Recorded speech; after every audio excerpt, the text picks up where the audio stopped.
अस्सलाम वालेकुम बच्चों, क्या हाल है। आज हम यूनिट नंबर 2 वेक्टर्स का वन चार्ट लेकर के आए हैं। मतलब आपको पूरा यूनिट जो है ना एक ही वीडियो के अंदर दिखेगा और इसी वीडियो को देखने के बाद आपकी इतनी प्रिपरेशन होगी एग्जाम के टाइम। अगर सिर्फ ये एक वीडियो देख के जाते हो ना, आपकी प्रिपरेशन 100%। लेकिन यूट्यूब का एक मसला है, वो क्या है कि आप वीडियो देखते हो उसी टाइम तो अच्छा समझ आ रहा होता है, लेकिन बाद में चीज़ें भूल जाती है।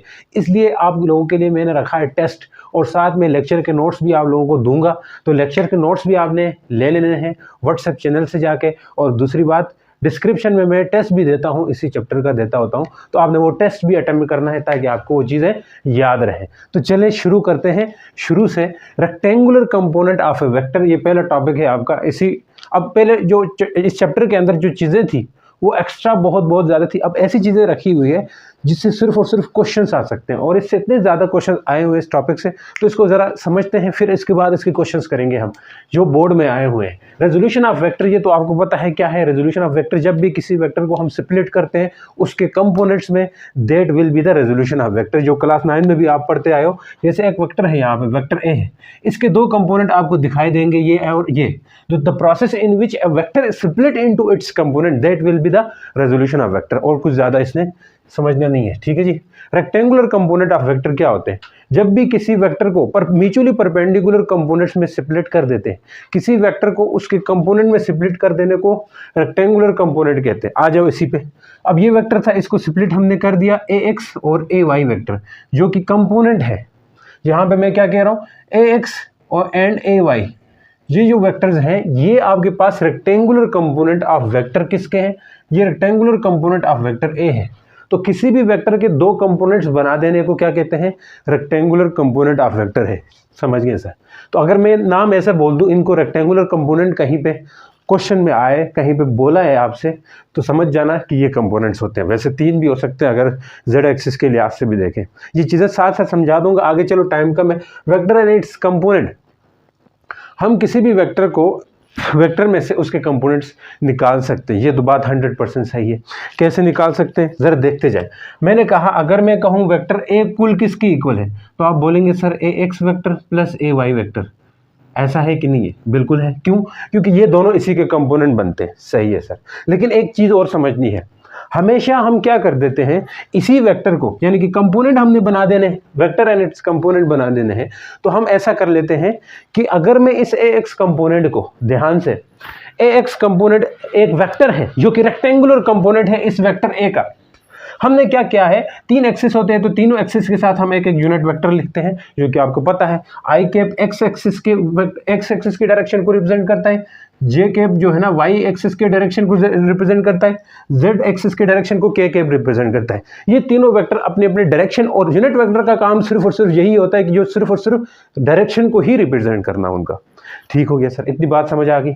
अब मैं अगर कहूँ ये ए एक्स वेक्टर कहाँ है, कहाँ किस तरफ है, आप बोलेंगे सर एक्स, वो उसके तरफ एक्स एक्सिस के, और मैंने कहा एक्स एक्सिस के तरफ जो यूनिट वेक्टर लिया जाता है वो क्या लिया जाता है? आप बोलेंगे सर आई कैप लिया जाता है। तो इसका मतलब है मैं अगर खाली ए एक्स लिखूं और इसके साथ आई का कैप लिखूं, यही पूरा किसके बराबर होगा?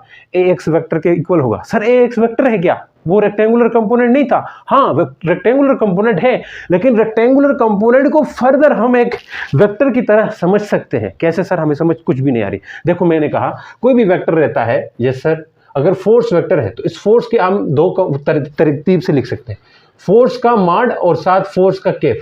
क्या मतलब? केप बताता है unit vector, simple, unit vector को रिप्रेजेंट कर रहा होता है, और ये मैग्नीट्यूड को रिप्रेजेंट करता है। तो किसी भी वेक्टर के अंदर दो चीजें तो होती है, वेक्टर मैग्नीट्यूड और साथ उसकी direction.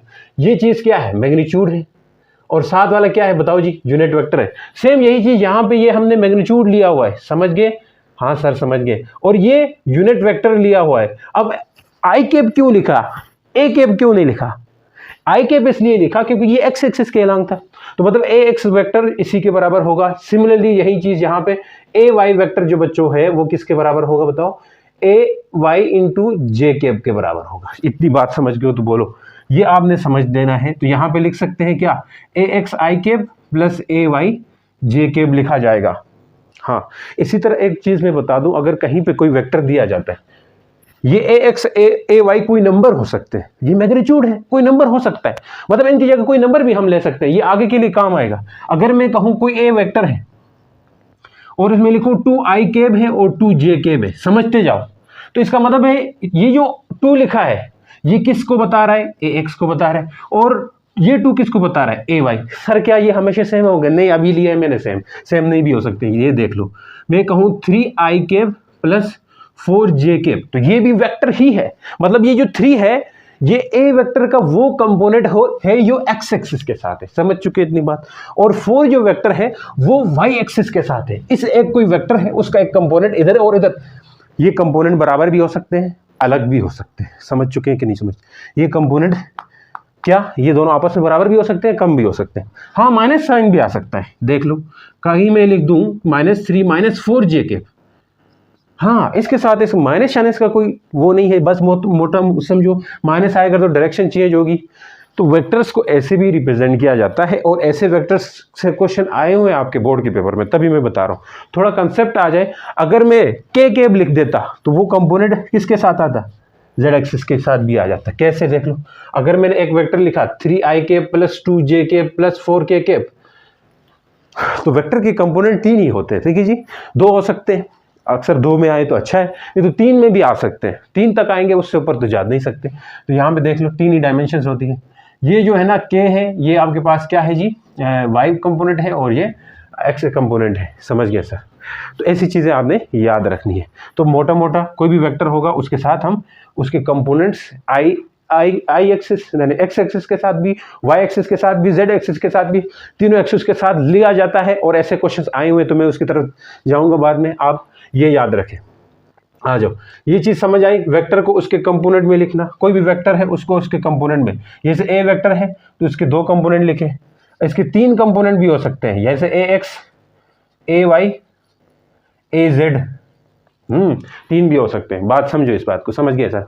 Rectangular component of vector in term of theta, कोई भी रेक्टेंगुलर कंपोनेंट है, जैसे ए एक्स है, ए वाई है, इसको इसके थीटा यानी कि कंपोनेंट में भी लिख सकते हैं। कैसे लिखते हैं, ये भी आपने बचपन में बहुत किया होगा कि आपने एक बात याद रखनी होती है, यानी कि अगर हम लिखें साइन थीटा किसके इक्वल होता है, तो आप क्या कहते हो, साइन थीटा किसके इक्वल होता है, बोलो। यहाँ से आप निकालते हो परपेंडिकुलर और हाइपोटेन्यूज। अगर यहाँ पे बात करें ये ए वाई है तो इधर आएगा तो ये परपेंडिकुलर बन जाएगा, ठीक है, और ये हाइपोटेन्यूज है, परपेंडिकुलर ये, हाइपोटेन्यूज ये, और ये बेस ये, तो यहीं से निकाल दो जी। साइन थीटा करें तो क्या आएगा, ए वाई बाई हाइपोटेन्यूज क्या लिखेंगे, ए। तो यहाँ से ए वाई किसके इक्वल होता है, ए साइन थीटा के। यस, इसी तरह फोर्स वेक्टर के अगर कंपोनेंट लिखना है तो एफ वाई इक्वल होता है एफ साइन थीटा के। ये बात भी आपके अक्सर जगह ऐसे भी लिखा जाता है, फोर्स का परपेंडिकुलर कंपोनेंट। तो खैर ए वाई जो परपेंडिकुलर कंपोनेंट है, तो मैंने ये क्या कर रहा हूँ, रेक्टेंगुलर कंपोनेंट। ए वाई और एक्स क्या चीज़ें हैं जी, बोलो बोलो, रेक्टेंगुलर कंपोनेंट है।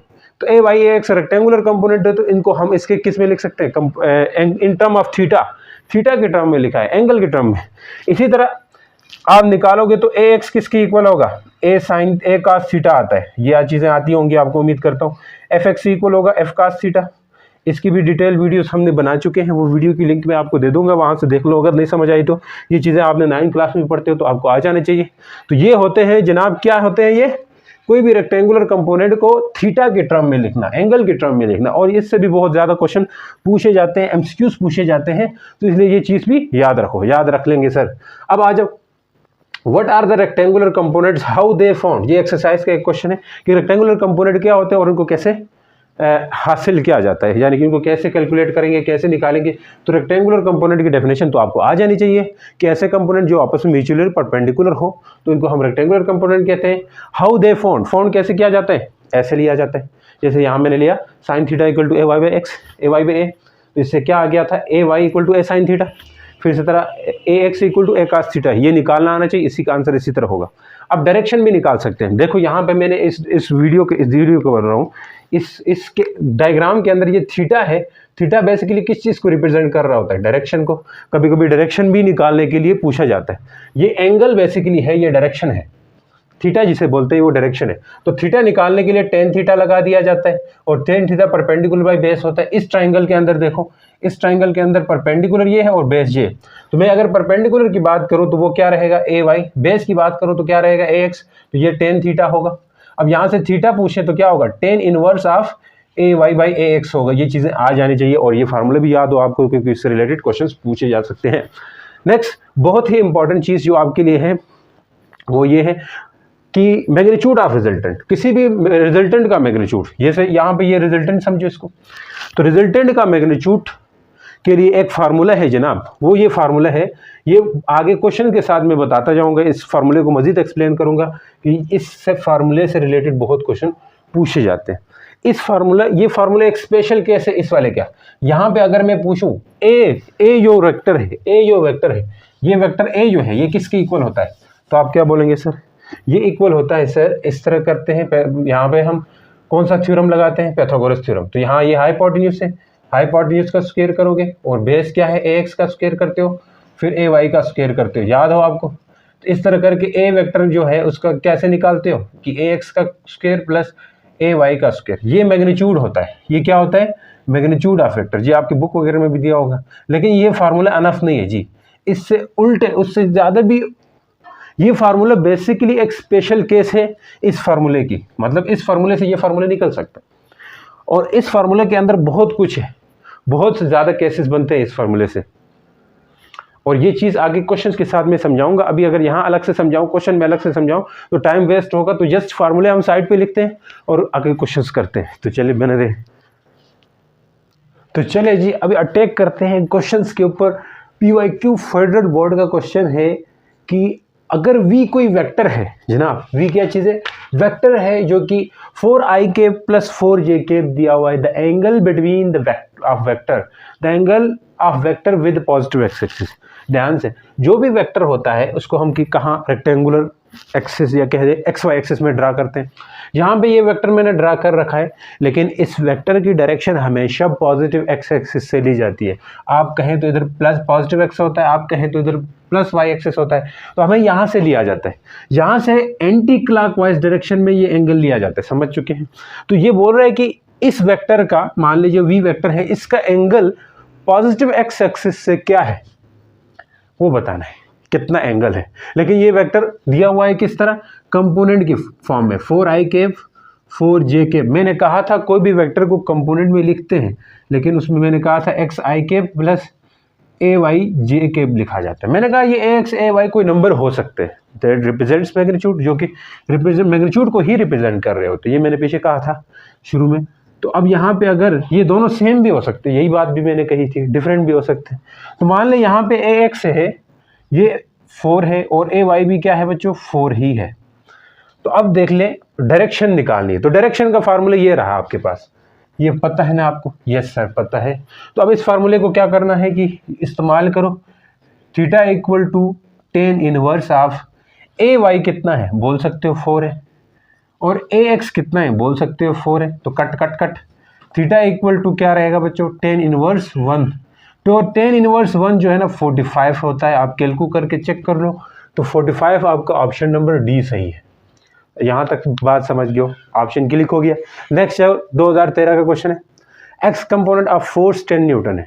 एक्स कंपोनेंट ऑफ फोर्स को हमने कहा था, अगर ये वेक्टर्स कोई कंपोनेंट्स है, इसको हम ऐसे लिख सकते हैं, ये कोई वेक्टर ए है, अगर इसको फोर्स के लिए लिखना चाहें तो कैसे होता है, फिर फोर्स के लिखने के लिए एफ एक्स फिर एफ वाई होता है बच्चों। अगर आई कैप जे कैप लगाते हो तब भी ठीक है, लगा सकते हो। तो बोलता है एक फोर्स का जो एक्स कंपोनेंट है, यानी एक्स कंपोनेंट का फोर्स किसे कहेंगे, एफ एक्स को कहेंगे। वाई कंपोनेंट ऑफ फोर्स बोलता है तो एफ वाई कहेंगे। अब इन्हीं को हम एक और चीज़, एक और तरीके से भी लिखते थे, अगर ये भी आपके पास हॉरिजॉन्टल एक्स कंपोनेंट ही है वेक्टर का, इसको लिए अगर फोर्स को लिखना चाहें इसी तरह, तो वो क्या होगी, एफ कॉस थीटा बनेगी, आपको कुछ पता है। इसी तरह एफ ए वाई लिखना चाहें तो एफ वाई होगा, एफ साइन थीटा आएगा बच्चों। समझ गए हो ये बात, यस सर समझ गए। अब आ जाओ, x component of force 10 Newton है, मतलब क्या है, एफ एक्स जो है ना वो 10 न्यूटन है। तो हम ये बात सीधी सीधी लिख सकते हैं, एफ एक्स कितना है बच्चों, 10 न्यूटन है। बात समझ चुके हो कि नहीं, yes sir. And acting along horizontal direction, जो है वो हॉरिजॉन्टल डायरेक्शन में लग रही है। फोर्स पूरी की पूरी कहाँ लग रही है, अगर मैं कंपोनेंट बनाने लगूँ तो बना दिए कि ये फोर्स है, F x component of force. Force का जो एक्स कंपोनेंट है यानी एफ एक्स है, जो कि 10 न्यूटन है, वो हॉरिजॉन्टल डायरेक्शन में लग रही है। तो ये हॉरिजॉन्टल डायरेक्शन यही होगी ना, एक्स एक्सिस के साथ लग रही है, पूरी की पूरी फोर्स एक्स एक्सिस के साथ लग रही है। तो देन क्या है, इसका ऑप्शन आगे भी रहता था, मैंने नहीं लिखा है शायद, हाँ, एक्टिंग अलोंग हॉरिजॉन्टल डायरेक्शन। तो what will be the net force, यानी अदर फोर्स क्या होगी, यानी कि एफ फोर्स क्या होगी। देखिए इसमें वाई वाला कंपोनेंट है ही नहीं, तो इसका मतलब है कि अगर ये एक क्वेश्चन भी एक्सरसाइज का आपका यहाँ से एक एक्सरसाइज का क्वेश्चन भी निकलता है कि अगर हम कहें कि कोई फोर्स है वो इक्वल हमेशा इक्वल होती है एफ एक्स और एफ वाई के, अगर ये कंपोनेंट पूरी की पूरी फोर्स एक्स एक्सिस के अलांग लगे तो at that time F Y zero होता है बच्चों, ये याद रखने की बात है। अगर पूरी की पूरी फोर्स वाई एक्सिस के अलांग लगे यानी उस वक्त एफ वाई एफ के इक्वल होगा, लेकिन उस वक्त एफ एक्स जीरो हो जाएगा, ये बात समझ जो। तो ये पूछ सकते हैं अगर any one of the component zero हो जाए, क्वेश्चन है ये, क्वेश्चन पूछा जा सकता है। वैसे मुझे लगता है कि अगर एफ एक्स और एफ वाई में से कोई एक कंपोनेंट एब्सेंट हो, मतलब जीरो हो, देन टोटल फोर्स या टोटल फोर्स जो है वो भी जीरो होगी क्या। अगर इनमें से एक कंपोनेंट जीरो होने से पूरी फोर्स जीरो होगी, नहीं होगी। एक जीरो होने से क्या होगी, एक कंपोनेंट जीरो होने से जो एफ फोर्स है वो भी किसकी बराबर होगी, जो बचा हुआ कंपोनेंट है उसी के बराबर हो जाएगी। तो यहाँ पे ऑप्शन नंबर बी ही आपका सही राइट ऑप्शन बनेगा, क्योंकि यहाँ भले एफ वाई जीरो है लेकिन एफ एक्स एफ के बराबर होगा। समझ गए हो। अब नेक्स्ट आ जो 2010 में पूछ रहा है, इफ ए एक्स कंपोनेंट आपको दे रखा है, ए एक्स कंपोनेंट आपको दे रखा है, कितना दिया हुआ है पता है, -1 दिया हुआ है, और ए वाई कंपोनेंट कितना दिया हुआ है जी, वो भी -1 है। तो ये सेम जब भी देना समझ जाओ कि एंगल 45 होता है भाई। देखो ए एक्स कितना है, लिखो चुपचाप -1 है, ए वाई कितना है, लिखो चुपचाप -1 है। यही क्वेश्चन हर साल चिपकाए जाते हैं काफ़ी साल, मतलब ये दोनों सेम दे दें तो बात ही अलग है कि आपसे पूछा क्या जा रहा है, then resultant force makes angle. अब ये यहाँ पे ये रिजल्टेंट फोर्स का एंगल पूछ रहा है, तो मतलब क्या है कि अगर एफ कोई फोर्स है बिलफर्स, इसके कंपोनेंट एक होगा ए एक्स एक होगा ए वाई, तो मतलब आपको ये और ये दे रखे हैं उसने, तो इसका एंगल पूछ रहा है। रिजल्टेंट फोर्स यही थी ना, ये रिजल्टेंट है, इसका एंगल। अब यहाँ पे उसने एंगल बात कही, अगर डायरेक्शन पूछता, डायरेक्शन कहता तब भी यही एंगल ही निकालते हम भाई। ये जो फार्मूला है ये एंगल के लिए भी है, एंगल भी वही होता है और डायरेक्शन भी वही होती है, एंगल ही तो डायरेक्शन बताता है, बात समझो। तो यहाँ से वही फार्मूला ऊपर वाला चिपका दोगे आप लोग, टेन इनवर्स ए वाई की जगह -1, नीचे भी -1, कटा माइनस से गया तो टेन इनवर्स 1 आ रहा है, तो ये आप समझ सकते हो 45 होता है। ये क्वेश्चन एक दफ़ा और पूछा है, आगे क्वेश्चन आएगा जिसमें वो ए एक्स और ए वाई को -4 दे रहा है, मतलब क्या है, ऐसा ही क्वेश्चन है, ये भी -4 करके दिया हुआ है और ये भी -4। अब जब ये दोनों सेम देता है उस वक्त बेदड़ल चुप करके आप 45 पे टिक कर दो, क्योंकि दोनों ऊपर नीचे सेम रखने से क्या हो जाएंगे, 1 आ जाएगा, और टेन इनवर्स हमेशा 1 आता है। तो इसी तरह ये एक अपने लिए एक ट्रिक समझो कि सेम आते हैं तो डायरेक्ट 45 पे छलांग लगा लेना है। सही है sir. When an angle between vector is 45, दो वेक्टर्स हैं जिनके बीच में एंगल 45 का है। मान गए सर, मान लेते हैं। क्या कहता है, अब देखें जो बात से बात फार्मूले की आ रही वही हम करने जा रहे हैं। यहाँ पे क्या पूछ रहे हैं, angle when an angle between vectors is 45, दो वेक्टर्स है जिनके बीच में एंगल 45 है, the magnitude of their resultant, उनके रिजल्टेंट का मैग्नीट्यूड क्या होगा। जब भी देखें दो वेक्टर है, वो मैग्नीट्यूड का फार्मूला मैंने कहा था, असल मेन मैग्नीट्यूड का फार्मूला ये है। एक और मैग्नीट्यूड का फार्मूला मैंने भी ये बताया था पीछे, ये जो फार्मूला है ये इसी का पार्ट है। इस फार्मूले से बहुत सारे फार्मूले निकलते हैं, इसके अंदर से बहुत सारे फार्मूले निकलते हैं। ये फार्मूला इसकी स्पेशल केस है, प्रूफ कर दो, ये प्रूफ करते। ये इस फार्मूले को बहुत ज़्यादा बातें हैं, मैं क्वेश्चंस के साथ समझाऊंगा। तो आपने मैग्नीट्यूड का फार्मूला हमेशा ये अप्लाई करो। देखो इधर से मैं समझाता हूँ, ये एंगल यहाँ पे आपको दिखाई पड़ रहा होगा, ये दो वेक्टर्स के बीच का एंगल है। मैग्नीट्यूड के लिए हमेशा ये फार्मूला एप्लीकेबल है। वेक्टर का मैग्नीट्यूड ये वाला फार्मूला तब लगा सकते हैं जब दोनों जो रेक्टेंगुलर कंपोनेंट है, वेक्टर के जो कंपोनेंट है वो परपेंडिकुलर हो। अब यहाँ पे एंगल की बात करते हैं। सचो, अगर मैं एंगल, अब एंगल कोई थीटा है तो तब आपने ये फार्मूला लगाना है, तब आपने ये फार्मूला लगाना है। ध्यान से, अगर आपके पास एंगल जो है, एंगल कहना चाह रहा हूं मैं, एंगल अगर आपके पास 90 हो, इफ थीटा इक्वल टू 90, तो आपके पास ये केस बनेगी। ये मैं आगे बताऊंगा, ये केस अभी बता देते हैं। देखो क्या ये केस बन सकती है इससे, बिल्कुल बन सकती है। b² + 2ab कास क्या करोगे बच्चों 90, तो कास 90 से ये सारा 0 हो जाएगा ना, ये बातें तो समझ पा रहे हो। तो ए स्क्वायर प्लस बी स्क्वायर 0 हो जाएगा, कास 90 से 0 हो जाएगा। देखो वही केस पहुंच गए यहाँ पे। अब ए की जगह आप एक्स और बी की जगह बी एक्स ए वाई लिख सकते हो, तो इसी तरह ये कंपोनेंट बनते हैं। अब दोनों वेक्टर्स के बीच में मान ले कोई एंगल है, तो कहता है when an angle between two vectors, दो कोई वेक्टर्स है जिनके बीच में एंगल ये है 45 है, तो इधर कास 90 की जगह आप 45 लगा दोगे, तो आपका ये एमसीक्यू सॉल्व हो जाएगा। तो मैंने कहा ना ये जो फार्मूला है ये हर जगह एप्लीकेबल है। कैसे कैसे एप्लीकेबल है अलग अलग सिचुएशन में बताऊंगा आगे जाते हुए, कि मैंने कहा ये जो फार्मूला है ये इसी से ही एक निकलता है फार्मूला, इसी की एक स्पेशल केस है नीचे वाले की। तो अब ये एमसीक्यूज है, इसमें एंगल कितना दिया हुआ है, थीटा जो है ना 45 दे रखा है, तो बेदड़लने से ये फार्मूला लगा दोगे आप, तो क्या आएगा आंसर, ए स्क्वायर बी स्क्वायर आना है प्लस 2ab, और कास क्या करोगे बच्चों 45 कर दोगे। आपको पता होना चाहिए कास 45 की वैल्यू कितनी होती है, 1/√2, 1/√2 होती है। कैलकुलेटर से भी निकलती है, ये तो वो एक टेबल दिया रहता है, उससे भी आपको याद हो जाना चाहिए कि ये वैल्यू 1/√2 होती है। तो R इक्वल टू इस तरह के जो एंगल्स इसमें लगते हैं ना वो बहुत ज़रूरी है, वो मैं एंगल्स आपको नोट्स में लिख के दे दूंगा, ठीक है। तो सबके एंगल्स आपने वहाँ से याद करने हैं, कास 0, कास 30, कास 45, कास 60, कास 90, ये सारे याद रखो। फिर इसी तरह sine 0, sine 30, sine 45, sine 60, sine 90, ये याद होने चाहिए। आपने 10th क्लास में पढ़े होंगे तो ट्रिग्नोमेट्री वाले चैप्टर में। अगर आप बायो के स्टूडेंट हैं, मैथ के स्टूडेंट हैं, तो फिर फर्स्ट ईयर में भी आपका वास्ता पड़ेगा इसके साथ। 2ab कास 45 की जगह क्या लिख लोगे 1/√2, क्या लगाएंगे जी 1/√2 लिखेंगे। समझ गए हो कि नहीं। अब ऊपर भी, अब ये दोनों क्या हो जाएंगे, कट तो नहीं हो सकते, तो इसके लिए एक चीज़ याद रखें बच्चों, वो क्या है कि अब मैं बताता हूँ, ठहरो, रुको ज़रा। हाँ, ए बी यहाँ पे रह रहा है, यस। अब जब भी ऐसी सिचुएशन तो मैथ वालों को तो समझ आती होगी, बायो वाले देख लो। अब मैं कह रहा हूँ ऊपर 2 है, तो इसको क्या समझोगे, 2 को खाली सिंपल 2 को मैं 2 दफ़ा √2 लिख सकता हूँ, यस।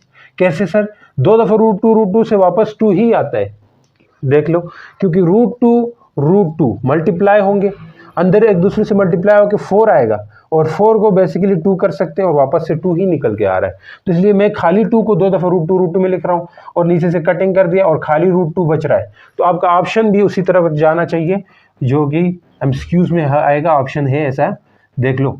ऊपर इसको मैंने क्या कहा, √2 कर दिया, तो नीचे एक कट जाएगा, एक खाली ए भी बचेगा, समझ गए। ऊपर 2 √2 आएंगे, मैंने नहीं लिखे, वो एक इसके साथ कटेगा तो √2 भी ए भी आएगा। तो ऑप्शन ऐसा कोई है, ये है ऑप्शन सी आपका राइट ऑप्शन बनेगा। तो नेक्स्ट क्वेश्चन की तरफ जाते हैं, बने रहिएगा। चलिए जी बच्चों, अभी बहुत ही अहम सवाल आया है आपके सामने, तो करने की कोशिश करते हैं, बल्कि इसको और एक्स्ट्रा भी समझते हैं इसके ऊपर, ताकि आगे क्वेश्चन आएंगे उनमें क्लिक हो जाए आपसे। 2 forces are acting together in object के ऊपर दोनों एक साथ लग रही हैं, तो लगने तो सर क्या जा रहा है, the magnitude of their resultant, उनका मैग्नीट्यूड जो है कम कब होगा। देखिए जब दो फोर्सेस लगती है किसी भी ऑब्जेक्ट के ऊपर, तब उनका जो मैग्नीट्यूड होता है, मैग्नीट्यूड ऑफ फोर्स कहें या मैग्नीट्यूड ऑफ वेक्टर कहें, वो हम ये इस फार्मूले से रिप्रेजेंट करते हैं। बहुत ही खूबसूरत फार्मूला है ये, इससे बहुत अच्छे अच्छे क्वेश्चन आपके बनते हैं। यानी कि ये फार्मूला बताता है कि 2 फोर्सेस जब लगती हैं किसी ऑब्जेक्ट पे, तो उस वक्त उनका मैग्नीट्यूड ये होता है किसी भी एंगल पे। अब एंगल चेंज हो सकता है, मैंने बोला यहाँ 0 हो सकता है, 30, 45, जो कुछ भी होता है। अब इससे रिलेटेड हम बहुत अच्छी बात सीखने जा रहे हैं। अब इस फार्मूले में ये जो रिजल्टेंट है, ए और बी फोर्स का जो रिजल्टेंट है आर, ये कम से कम कब आएगा, मिनिमम कब होगा, उसके लिए एंगल चेक करना है। इनमें से कौन सा एंगल है जिस एंगल पे ये फोर्स सबसे ज़्यादा, ये रिजल्टेंट जो आर है सबसे कम निकलेगा, ज़्यादा नहीं, कम निकलेगा। फॉर मिनिमम के लिए मैं आपको बताता हूँ, और मैक्सिमम कब होगी ये भी बताता हूँ, और इक्वल कब होगी ये भी बताता हूँ। याद रखो बच्चों, ये जो रिजल्टेंट है वो ए और बी के इक्वल होने के लिए हमेशा एंगल को 120 होना होता है। अगर एंगल 120 हम रखते हैं तो तब ए और बी जितनी फोर्सेस हैं, ए और बी कोई फोर्स है ना, मान ले ए और बी 5 है, ए भी 5 बी भी 5 है, तो आर भी 5 ही आएगा जब एंगल कितना हो 120 का हो। ये मैं प्रूफ कर दूंगा, आगे किसी क्वेश्चन में पूछा हुआ है ये, या अभी कर दूं या आगे कर दूं, वो आपको करने हैं, आपको मैं बता रहा हूँ, ये बात अपने पास जहन रखें।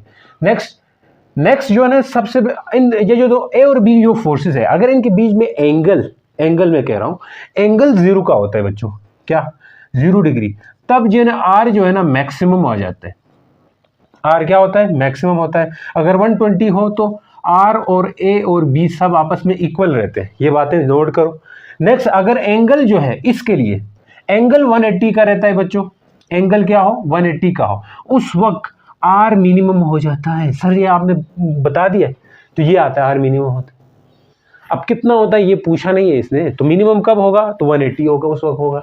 अब इस फॉर्मूले से रिलेटेड क्वेश्चन आगे भी पूछे गए, तो वो सारी बातें करते हैं, मैक्सिमम वाली और मिनिमम वाली बात सब कुछ कर लेते हैं। अगर आर 90 होता, सर थीटा 90 होता है, ये बात भी तो कर दो ना, थीटा 90 होता है तो उस वक्त आर जो है ना वो इक्वल होता है बच्चों ए स्क्वायर प्लस बी स्क्वायर के इक्वल होता है।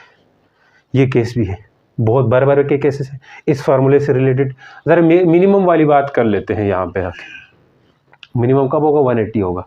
180 का मतलब क्या है? ये जो ए और बी वेक्टर है ये अपोजिट हो, ऐसे ए इस तरफ है बी इस तरफ है, तो आपको जाहिर सी बात है मिनिमम ही होगा, सबसे कम से कम ही होगा।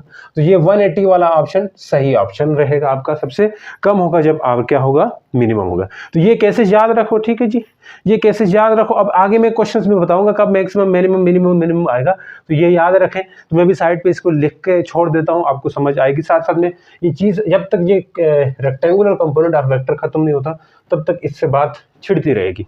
आगे चलो। A person walk 10 kilometre north and 20 kilometre east. एक बंदा है 10 किलोमीटर नॉर्थ की तरफ चला और 20 किलोमीटर ईस्ट की तरफ चला। ये नॉर्थ है, ये ईस्ट है। 10 किलोमीटर चला ये और ये 20 किलोमीटर चला है। तो बोल रहा है क्या है? The magnitude of resultant. देखो ये दोनों ऐसे हैं वेक्टर्स, ये भी वेक्टर है किलोमीटर, जो 10 किलोमीटर नॉर्थ की चला है ये वेक्टर है ना। क्यों वेक्टर है सर? क्योंकि डिस्प्लेसमेंट कवर कर रहा है। ये भी वेक्टर है तो इनका रिजल्टेंट यूं होगा। तो ये बताना है आर कैसे होगा। तो अब ये वाला केस हुआ, फिर 90 वाला केस हुआ। तो इस केस के लिए क्या है? 10 का स्क्वायर कर दीजिए, फिर 20 का स्क्वायर कर दीजिए। तो ये लगभग निकलता है, आप कैलकुलेट करके चेक करोगे ना, यूनिट के साथ परवाह नहीं। अब किलोमीटर में तो मीटर में कन्वर्ट करके नहीं बैठना, सीधे सीधे कर दो, जो रिजल्टेंट आएगा वो भी किलोमीटर में ही आएगा। तो वो आपका ऑप्शन बनता है बच्चों 23.36 किलोमीटर। आपको इनको क्या करना है? स्केल लेना है कैलकुलेटर में, फिर प्लस करके रूट में डाल दो तो आंसर आ जाएगा। नेक्स्ट आ जाओ, बड़ा ही अहम सवाल आ गया आपके पास, बड़ा ही इंपॉर्टेंट सवाल आ गया आपके पास। क्या सवाल है सर? मैं बताता हूँ। If a this then magnitude of a ये तो मैग्नीट्यूड क्या होगा? इसके लिए एक और बात भी याद रखें। तो मैग्नीट्यूड में हम ए और ए वाई लिखते थे, याद है पीछे, लेकिन इसमें अगर तीसरा कंपोनेंट हो, ए एक्स का मतलब है एक्स एक्सिस के अलांग वाला कंपोनेंट, ए वाई का मतलब है वाई एक्सिस के अलांग वाला कंपोनेंट। यही है ना। ए जेड का मतलब क्या होगा बच्चों? जेड एक्सिस के अलांग कंपोनेंट की बात हो रही है। तो मतलब अगर तीनों कंपोनेंट दे दे तो दे दे, कोई बात नहीं। उसके लिए हम फार्मूले में क्या कर देंगे? ए जेड भी शामिल कर देंगे, जैसे मैंने यहाँ कर दिए, ए जेड शामिल कर दिया। अब तीन है, इनका मैग्नीट्यूड बता रहे हैं, तो वही यहाँ पे रख के स्क्वायर करते जाओ, यहाँ पे रख के स्क्वायर करते जाओ, तो आपका आंसर आने वाला है। तैयार हो। देखो यहाँ पे रख के स्क्वायर करो, तो ये आपके पास ए है। ए क्या दिया हुआ है उसको, इसके मुताबिक पहले ये 2 का स्क्वायर कर दोगे, सही है सर। फिर -7 रखना है, यहाँ -1 है, कुछ नहीं है तो क्या है? -1 है, माइनस जी है तो मतलब -1 है, -1 का स्क्वायर। नेक्स्ट चलो 3 का स्क्वायर, तो क्या आएगा? 419। देखो -1 के ऊपर स्क्वायर तो इसलिए +1 हो जाएगा। अब देखो 9 और 4 13 और 1 14, √14 आपका आंसर है, ये सी सही है।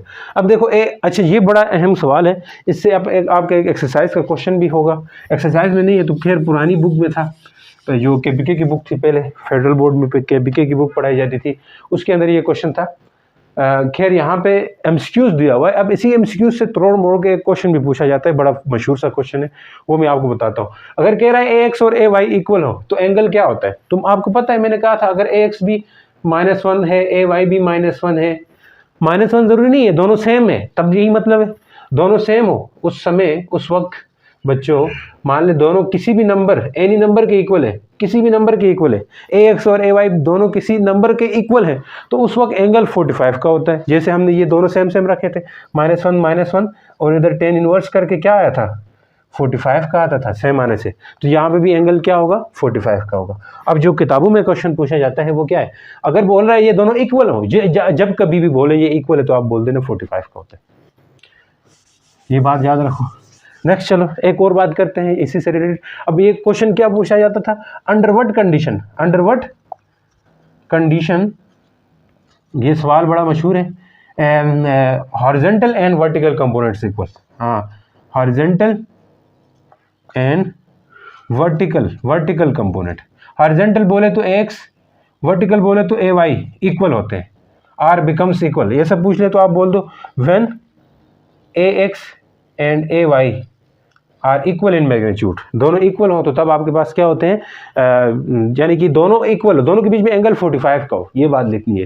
यानी कि ए एक्स और ए वाई के बीच में एंगल कितना है, यानी कि 45 का एंगल हो जी, यानी कि ये म्यूचुअली परपेंडिकुलर हो और साथ में ए एक्स और ए वाई के बीच में एंगल 45 रहेगा, तो तब दोनों का मैग्नीट्यूड सेम आएगा। कैसे देख लो सर, नहीं समझ आई। अगर ए एक्स होता है क्या होता है, ए कास थीटा होता है, थीटा 45 रख दो जनाब, तो ए एक्स क्या आएगा, वो भी ए आएगा, कास 45 क्या होता है 1/√2 होता है, तो ए एक्स क्या आ गया बोलो a/√2, आंसर सही है। नेक्स्ट ए वाई के लिए देख दो, ए वाई इक्वल टू क्या होता है, ए साइन थीटा होता है बच्चों, तो यहाँ पे भी थीटा कितना रखते हैं 45 का रखते हैं, तो इस समय क्या आएगा a y equal to a sine क्या कर दोगे बच्चों 45, तो ए वाई क्या आएगा ए साइन 45, वही उसी तरह 1/√2 है, तो ए वाई क्या आएगा a/√2 आएगा, तो ये आपका सही ऑप्शन बनेगा। तो इस तरह बोलो इक्वल आते हैं, तो इस कंडीशन में इक्वल होते हैं, दोनों इक्वल ही तो आगे। अब नेक्स्ट चलते हैं जनाब। अब देखिए जनाब, a force is acting on a body make an angle of 30, एक फोर्स है जो बॉडी के ऊपर लग रही है, एंगल 30 बना रही है, तो हम उसी के मुताबिक चलते हैं, एंगल 30। मान लीजिए कोई फोर्स है और इसका एंगल कितना है 30 लग रही है, 30 बना रहे। देखो मेक हॉरिजॉन्टल यानी 30 एंगल विद हॉरिजॉन्टल, ये हॉरिजॉन्टल ये होता है, इसके साथ 30 बना रही, तो हमेशा हमने कहा था कि हॉरिजॉन्टल एक्सिस से ही क्या लिया जाता है, डायरेक्शन ली जाती है फोर्स की। The horizontal component of force is 20 Newton, यानी कि ये जो हॉरिजॉन्टल फोर्स है वो है 20 न्यूटन। अब ये फोर्स कितनी है हमें नहीं पता, लेकिन जो हॉरिजॉन्टल फोर्स दे रहा है बंदा वो कितनी दे रहा है 20 न्यूटन दे रहा है।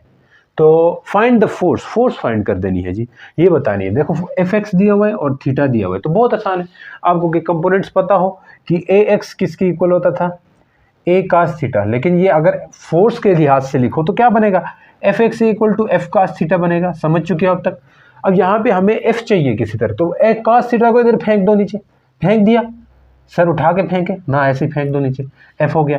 तो एफ एक्स क्या होता है बोलो जी, एफ एक्स कितना दिया हुआ है 20, तो आप 20 करोगे और कास कितना लगाओगे 30, तो कास 30 और एफ आ जाएगा आपका आंसर।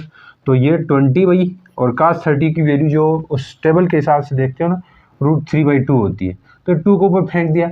नहीं तो सर मुश्किल में क्यों पड़ना, कास 30 की वैल्यू आ जाएगी, कास 30 की वैल्यू आएगी 0.86 आती है, तो कैलकुलेटर से करो 0.86 से डिवाइड कर दोगे ना तो आपका आंसर आएगा 23.09 न्यूटन। तो वही आपका ऑप्शन नहीं दिया हुआ है, तो अगर दे देते तो आपने वहीं पे क्लिक कर देना था।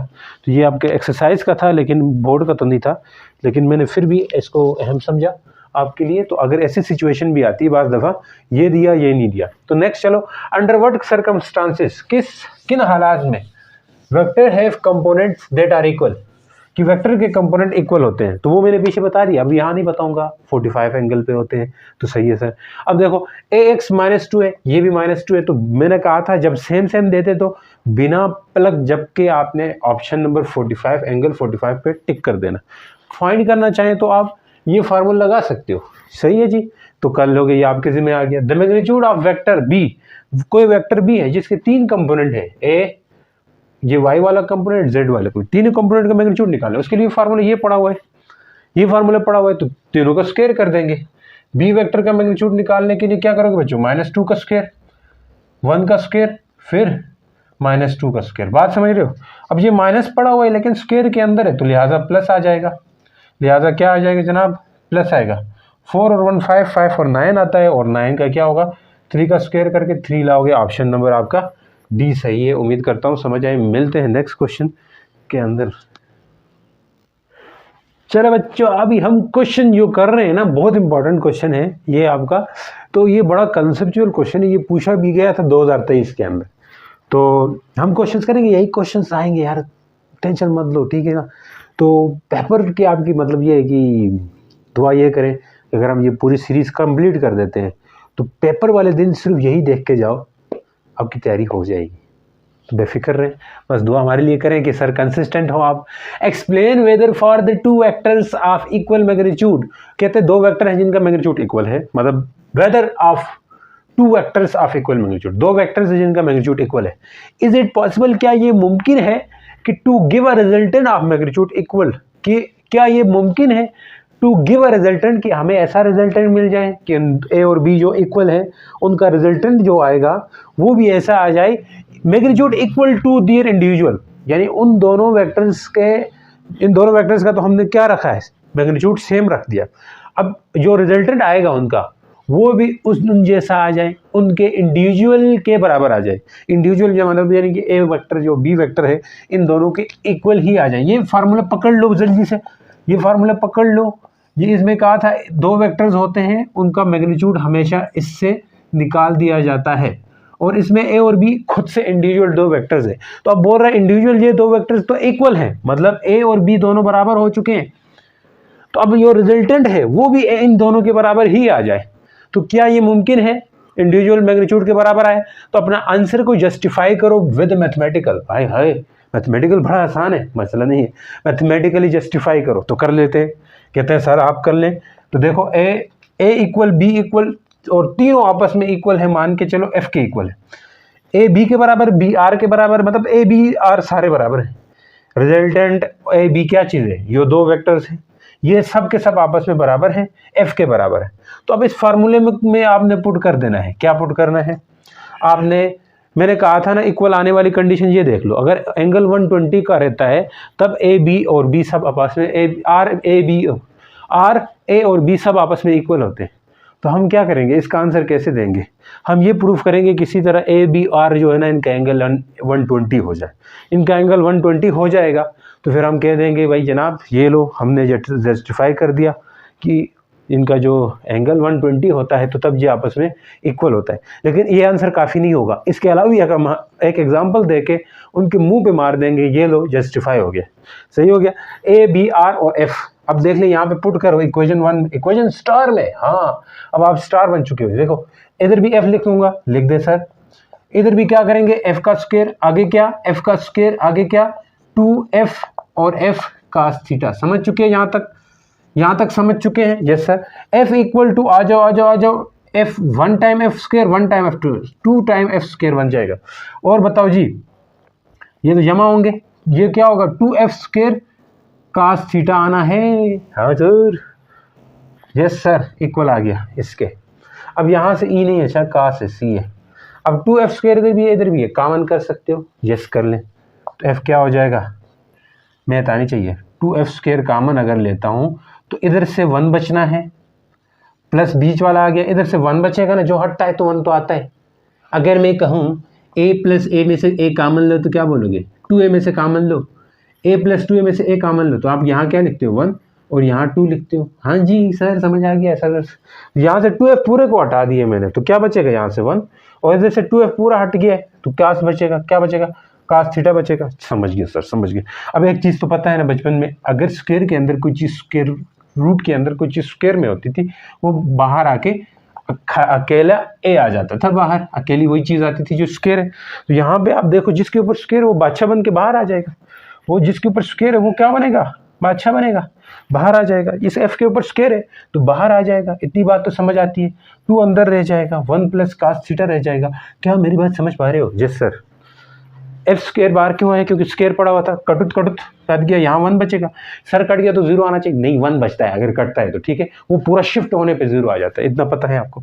तो नेक्स्ट चलो 2 इंटू 1 प्लस cos थीटा, वही क्या होगा, अब स्क्वायर कर दीजिए दोनों तरफ, स्क्वायर, तो यहाँ 1 का स्क्वायर 1 आएगा, इधर से कटुत 2 इंटू 1 प्लस cos थीटा बच गया। देखो भाई ये 2 से स्क्वायर जो था ना, स्क्वायर रूट जो था ना 2 के ऊपर भी था, 1 प्लस cos थीटा के ऊपर भी था, तो पूरा हट गया तो पूरा नीचे ये बच जाएगा, पूरा हट गया तो पूरा ये बच जाएगा, पूरा हट गया तो पूरा ये बच जाएगा। तो 1/2 इक्वल टू बोलो क्या आएगा, 1 प्लस cos थीटा आना है। अब क्या करें, यहाँ किधर सर, एक देखो 1/2 इसको इधर मार दें, 1 आएगा, इस तरफ आने से माइनस, इधर क्या बचेगा cos थीटा। एलसीएम करो जनाब, 2 एलसीएम आएगा, ए क्रॉस मल्टीप्लाई किया 1 × 1 -2 × 1 डन बन, सही है। ये मैथमेटिकल प्रूफ है उसका, ये मिटा रहा हूँ मैं, मिटा दे सर, आ जाओ आ जाओ। 1 × 1, इधर क्या बचा हुआ है, कास थीटा बचा हुआ है, बुलाना मत। 1 - 2/2 इक्वल टू क्या है, कास थीटा है। -1/2 आएगा जनाब, इक्वल टू कास थीटा आएगा। अब इसको इधर मार दो, कास इनवर्स ऑफ -1/2। कैलकुलेटर में जब करोगे ना कास इनवर्स 1/2, ये 120 देगा। तो यानी 120 पे आपके पास ए, बी और आर सभी के सभी का मैग्नीट्यूड इक्वल आता है। लेकिन ये आंसर काफ़ी नहीं, यहाँ पे आप लिख सकते हो 120 डिग्री पे सब सेम होते हैं। ये मैथमेटिकली थोड़ा जस्टिफाई हुआ, लेकिन फिर भी अपने उसके लिए खुद की तसल्ली के लिए आप इस फार्मूले में एक एग्जाम्पल लेके चेक करें, इसी फार्मूले के अंदर, तो आपका आंसर हो जाएगा। इसके अंदर मैं सिर्फ एमसीक्यूज नहीं करवा रहा हूँ, सेक्शन बी और सेक्शन सी के क्वेश्चन भी बताऊँगा कौन कौन से आते हैं, तो इसलिए ये इंपॉर्टेंट है। मैंने कहा अगर मान ले, let example take an example, मान ले ए जो है वो भी बी जो है बराबर, सी आर जो भी बराबर है, ये सब 5 के बराबर है, यानी 5 न्यूटन कोई फोर्स है इसके बराबर है। और मैंने ए बी आर सब के सब क्या भी 5 न्यूटन ले लिया, फोर्स के बराबर है। एंगल 120 लेता हूँ, अब देखना उस आर में नहीं लेता हूँ, चलो ए बी ले लेता हूँ। ए बी दो वेक्टर्स है, इनको मैंने क्या कहा, 5 न्यूटन ले लिया। एग्जाम्पल में इस तरह सेट कर रहा हूँ, देखो ए बी दोनों 5 न्यूटन है और एंगल 120 का है, क्योंकि अब हमें पता चला कि 120 पे इक्वल आते हैं। क्या वाकई में इक्वल आते हैं या नहीं आते, ये हम प्रूफ करने जा रहे हैं। क्या वाकई में इक्वल आते हैं नहीं आते, ये हम प्रूफ करने जा रहे हैं। तो ये प्रूफ देखने के लिए क्या करोगे आप, क्या करोगे, ए बी और एंगल को पुट कर दो इस फॉर्मूले में, तो देखो आर बी 5 आता है कि नहीं आता, आर बी 5 आता है कि नहीं आता है, वो चेक करने जा रहे हैं। ए क्या है 5 का स्क्वायर, अगला बी बताओ 5 का स्क्वायर, 2a कितना है 5, बी कितना है 5, कास कितना है 120 है। यहाँ तक समझ पा गए हो। r = 5 का स्क्वायर 25 आना है बच्चों, ये भी 25 आएगा, प्लस 2 ये 5 क्या आएगा 25 आएगा, मल्टीप्लाई भी ना करो, कास ये क्या आता है 1/2 होगा। देखो कास 120 - 1/2 होता है, चेक कर सकते हो। ये कट गया, माइनस शुरू में ले आए तो क्या होगा बच्चों 25 + 25, यहाँ से -20, क्योंकि माइनस ये तो गए ना, ये प्लस है ये माइनस, माइनस आएगा -25 आएगा, ये कट हो गया। तो आर कितना आ रहा है √25 आ रहा है बच्चों। √25 क्या होता है 5 आता है, तो इसका मतलब आप कह सकते हो कि भाई बराबर आ गया, बराबर आ गया। उसके मुंह पे चपेड़े एग्जामिनर के कि उसको आंसर दे दिया आपने, मुबारक हो। नेक्स्ट चलो नेक्स्ट चलो नेक्स्ट चलो। हालत क्या है कैसे तुझे बताऊं, करवट बदल बदल के रात, ये पुराना गाना है, आजकल नए गाने आए वही गाया करो आप लोग। क्या है जी, PYQ 2022 है, 2 forces of magnitude F1 F2 acting at a right angle. तो ये चीज़ तसल्ली होगी ना, इस चीज़ का प्रूफ मिल चुका है। ये एमसीक्यूज भी आ सकते हैं, ये चीज़ें मैंने लिखे हैं, एमसीक्यूज के लिए भी पूछ सकते हैं कि भाई 120 का हो तो इक्वल होगा, 0 हो तो मैक्सिमम ये वो बला बला बला। आओ, 2 फोर्सेस है मैग्नीट्यूड F1 F2 है एक्टिंग राइट एंगल। मान ले एक फोर्स ऐसी लग रही है, एक फोर्स ऐसी लग रही है, राइट एंगल में लग रही है बोल रहा है, तो बोलता है कि ईच अदर है वे रिजल्टेंट क्या होगा, इनके रिजल्टेंट बीच में से होता है। और ये निकालने के लिए आप क्या करते हो जी, पैथागोरस लगा लेते हो।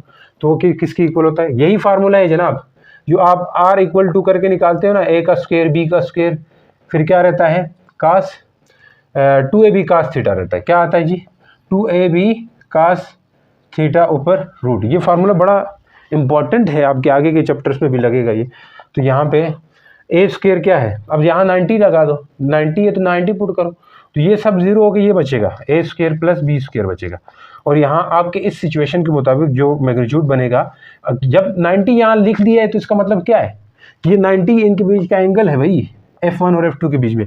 तो इस हिसाब से आप लिख दोगे F1 का स्क्वायर + F2 का स्क्वायर रूट, यही आपका मैग्नीट्यूड आएगा, जो कि ऑप्शन सी वाला ठीक है। नेक्स्ट आ जाओ, फॉर ए आपने ये साबित करना है कि शो दैट ए का माड इक्वल टू ये कुछ, ए का माड इक्वल टू AX + AY। तो बहुत आसान है, तो आपने वही शुरू वाला केस देखना है, ये शुरू में करना चाहिए था लेकिन मैं अभी कर रहा हूँ, आपको आ जाना चाहिए। ये AX होता है और इस तरह AY होता है, इसको इधर इधर से इधर कर दिया, पैरेलल शिफ्टिंग बोलते हैं इसको, इधर से इधर फेंक दिया, तो ये आपका एंगल है। अब आपको पूछ रहा है कि ये चीज़ शो करवाओ, तो इधर से शो करवाना बहुत आसान है। कैसे करेंगे, पैथागोरस लगा दोगे, हाई का स्क्वायर बेस का स्क्वायर बच्चों प्लस परपेंडिकुलर का स्क्वायर बच्चों। चलो नेक्स्ट क्या आएगा, ए लिख देंगे यहाँ पे, बी की जगह क्या लिखें जनाब AX, बेस ये है ना आपकी, परपेंडिकुलर ये है क्योंकि इसको इधर फेंका है तो इसका स्क्वायर बच्चों। नेक्स्ट AY का स्क्वायर बच्चों, तो रूट कर दोगे जी, कटा कटा। नेक्स्ट आगे चलो, एक्स का स्क्वायर होना है, ए वाई का स्क्वायर होना है। तो ओवरऑल ये शो हो गया, ये शो हो गया, समझ गए हो। नेक्स्ट चलते हैं। अब देखें जी, ये लास्ट क्वेश्चन है, इसके बाद हम नेक्स्ट टॉपिक की तरफ जाएंगे। Two forces each of magnitude F act on perpendicular to each other. दो फोर्सेस है जो परपेंडिकुलर लग रही है, तो अब दोनों का मैग्नीट्यूड एफ है। दोनों का मैग्नीट्यूड क्या है? एफ है। एफ यानी कि मान ले ये ए है तो ये भी एफ है, बी है तो ये भी एफ है। तो बोल रहा है कि रिजल्टेंट क्या होगा, बीचों बीच होगा, आपको पता है। तो ये आर रिजल्टेंट निकालना है। तो आप क्या करते होते थे, यही वाला ये फार्मूले का गेम खत्म नहीं हुआ।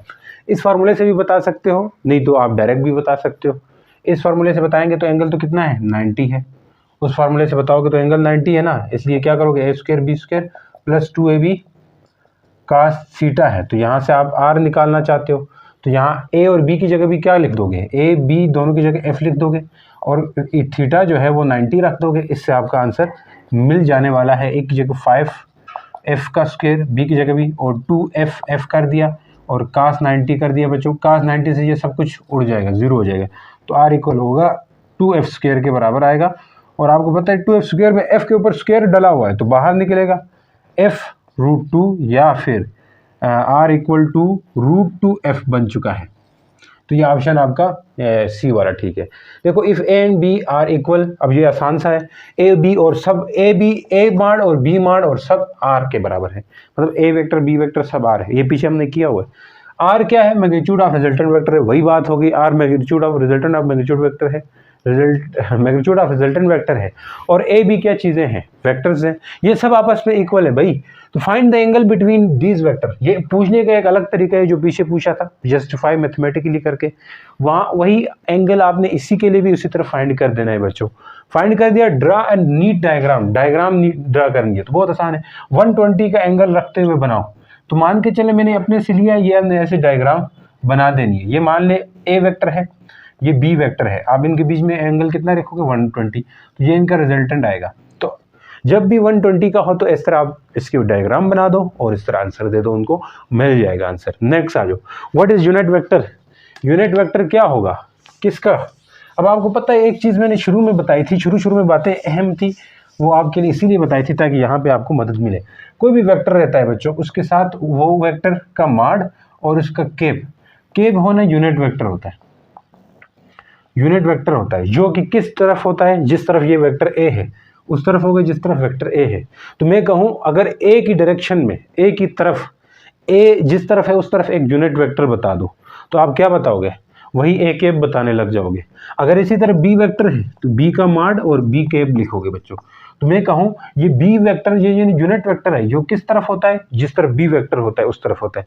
मैं पूछूं अगर बी वेक्टर की तरफ एक यूनिट वेक्टर बता दो, तो आप फौरन से बी वेक्टर के नीचे बी का माड को डिवाइड करोगे बच्चों, तो वो यूनिट वेक्टर होगा जो बी की तरफ होगा, जिस तरफ बी है उसी तरफ होगा। तो किसी भी वेक्टर के लिए यही है। अगर मान के चलो फोर्स एक वेक्टर है तो उसका माड होगा और उसका केप होगा, समझ जा रहे हो, यही बात।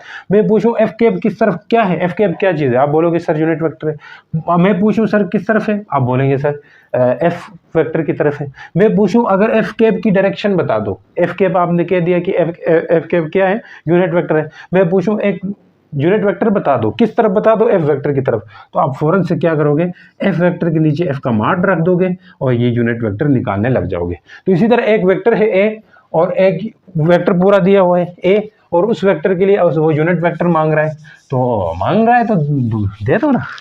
देखो कैसे मांग रहा है तो हम कैसे जवाब दे देंगे उसको, ए वेक्टर इंटू ए का माड कर सकते हैं और ए का केप। अब ये ए केप उस तरफ होगा जिस तरफ ए वेक्टर है। तो मैं पूछूं एक यूनिट वेक्टर बताओ ए के साथ, तो आप बोलोगे ए वेक्टर डिवाइड बाय ए का माड। सर ए वेक्टर तो हमारे पास निकला हुआ है, ए का माड कैसे निकालें, बहुत आसान है। माड निकालने के लिए ये होता है ए एक्स का स्क्वायर और ये बाद वाला होता है ए वाई, तो ए वाई का स्क्वायर कर दोगे बच्चों। तो ए इक्वल टू क्या कर दोगे, ए एक्स क्या है 4 का स्क्वायर करना है, ए वाई क्या है 3 का स्क्वायर कर देना है। आसानी से ये माड निकालने जा रहे हैं, ये तो 16 बनता है, ये तो 3 बनता है, ये कुल 25 बनता है, ये 5 आता है।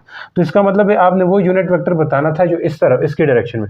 ऊपर क्या रख देंगे बच्चा, ए वेक्टर पूरा रखो 4i के प्लस 3j के, नीचे क्या रखें, उसका माड रखें जो कि ये आ गया आपके पास, ये इसका आंसर है। इसको और तरह लिखना चाहते हो तो 4/5 आई केप लिखो, 3/5 जे केप भी लिख सकते हो।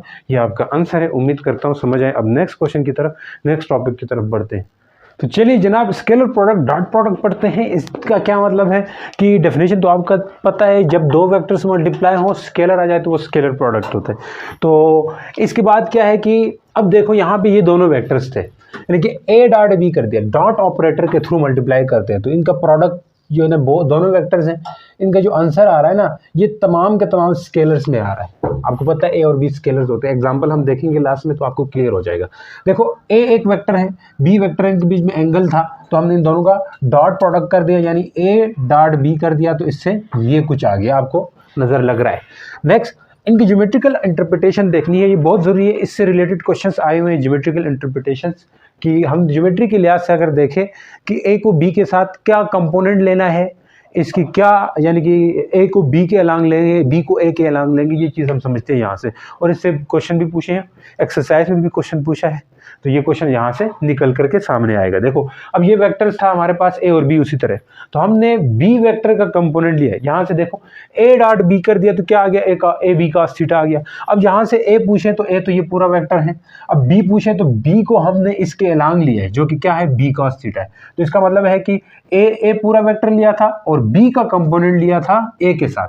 बी पूरा नहीं लिया, बी के दो कंपोनेंट होते हैं, एक बी साइन थीटा होता है, एक बी cos थीटा, तो बी cos थीटा को ही हमने लेना होता है। ठीक है जी। अब क्या है, डिटेल में चाहिए तो उसके लिए भी वीडियो है भाई, तो आपने जस्ट देखना है कि क्या लेना है, बी cos थीटा लेना है। तो यहाँ पे मैं बोलूँ ए पूरा वेक्टर था, यानी कि बी क्या है, बी cos थीटा, ये आपके पास क्या है, कंपोनेंट है। ये दोनों स्केलर फॉर्म में आ जाते हैं क्योंकि बीच में एंगल, वो इन दोनों का प्रोडक्ट से कोई स्केलर क्वांटिटी ही आती है, इसलिए हम लेते हैं। अब ये बी cos थीटा को दो तरह से पुकारा जाता है, ये या ये समझो या ये बी cos थीटा ये समझो। इसको बोलते हैं projection of B on A. B की प्रोजेक्शन कहते हैं शेडो, साया यानी यहाँ से टॉर्च लगाओ जी, टॉर्च लगाओगे तो यहाँ पे शेडो पड़ेगा इस ए के ऊपर, तो इसको कहा जाता है projection of B on a. या दूसरे तरीके से पुकारा जाता है कि component of B in direction of a, component of B in the direction of a. या ऐसे बोला जाता है कि आपको क्वेश्चन इसी तरह भी पूछे गए हैं कि find projection of B on a. तो देखो यहाँ से अगर कोई पूछता है बी cos थीटा को प्रोजेक्शन पढ़ते हैं, बी cos थीटा क्या है, projection of B on a है। जब projection of B on a का फॉर्मूला याद रहे आपको, वो बी cos थीटा होता है। Projection of A on B A cos theta होता है। अब ये पूछते हैं तो ये फार्मूला आपने डायरेक्ट याद करना है कि अगर प्रोजेक्शन बी का ए के ऊपर बात आ जाए तो ये डिवाइड में क्या हो जाएगा जी, ये लास्ट में कंक्लूड करवाऊंगा, डिवाइड में ए जाएगा। तो नेक्स्ट इस क्वेश्चन को भी लास्ट में समझते हैं, आ जाओ। इसी तरह आपने हमेशा ऐसा नहीं कि बी को ए के ऊपर हमने बी के ऊपर या ए के ऊपर बी का कंपोनेंट लेना है। ऐसा भी हो सकता है कि ए का कंपोनेंट बी के ऊपर ले लिया जाए। जैसे यहाँ पे देखो ए का कंपोनेंट बी के ऊपर, सर ऐसे कैसे मुमकिन हुआ, तो हमने पूरा अपना एक्सिस चेंज कर देना है। अब देखो ये आपके पास एक्स एक्सिस आ गया, एक्स एक्सिस पहले यूं होता था, इस केस में एक्स एक्सिस ये था, इस तरह था, ऐसे था, हॉरिजॉन्टल था। तो उस सिचुएशन में आपको तो ये समझ आ गई, तो ये ऐसे एंगल बना रहा है तो ऐसे ठप करके यहाँ पे इसका कंपोनेंट बन गया। अब एक्सिस ये हो चुका है, यहाँ से टाइट लगा दोगे तो अब इसका साया किधर पड़ेगा, नीचे से साया ये पड़ेगा, तो ये ए cos थीटा यहाँ पे चला जाएगा। तो इसका मतलब है अब हमने ए डॉट बी करना है और B cos theta, A B cos theta आता है तो यहाँ से ए cos थीटा अलग करेंगे क्योंकि अभी साया ए का पड़ रहा है। तो ए cos थीटा को प्रोजेक्शन पढ़ेंगे बच्चों, projection of A on B, projection of A on B मैंने लिखा है, और कंपोनेंट ऑफ बी, या ऐसा भी पढ़ा जाता है कंपोनेंट ऑफ ए का वो कंपोनेंट जो बी के डायरेक्शन में है। ए के कंपोनेंट दो हो सकते हैं, एक ए cos थीटा हो सकता है, एक ए sin थीटा हो सकता है। भाई sin थीटा को मुंह नहीं लगाना, तो cos थीटा वाला कंपोनेंट देखेंगे, sin थीटा वाला कंपोनेंट वेक्टर प्रोडक्ट में लगता है, cos थीटा वाला कंपोनेंट कहाँ लगता है, बोलो जी, स्केलर प्रोडक्ट या डॉट प्रोडक्ट में लगता है। अब यहाँ से ए cos थीटा, ये फार्मूला इंपॉर्टेंट है, इसको कहते हैं projection of A on B. अब क्वेश्चन में पूछा जाता है, बाद दफ़ा projection of B on A पूछेंगे, बाद दफ़ा projection of A on B पूछेंगे। ए ऑन बी बोले, ए ऑन बी बोले, ए ऑन बी, यहाँ से गौर करना है। ए ऑन बी बोलेगा तो आप क्या फार्मूला बनेगा, a dot b divided by a बनेगा। क्वेश्चन करेंगे तो समझ आने चाहिए, a dot b divide by b बनेगा, ए बनेगा, बी बनेगा, बिल्कुल।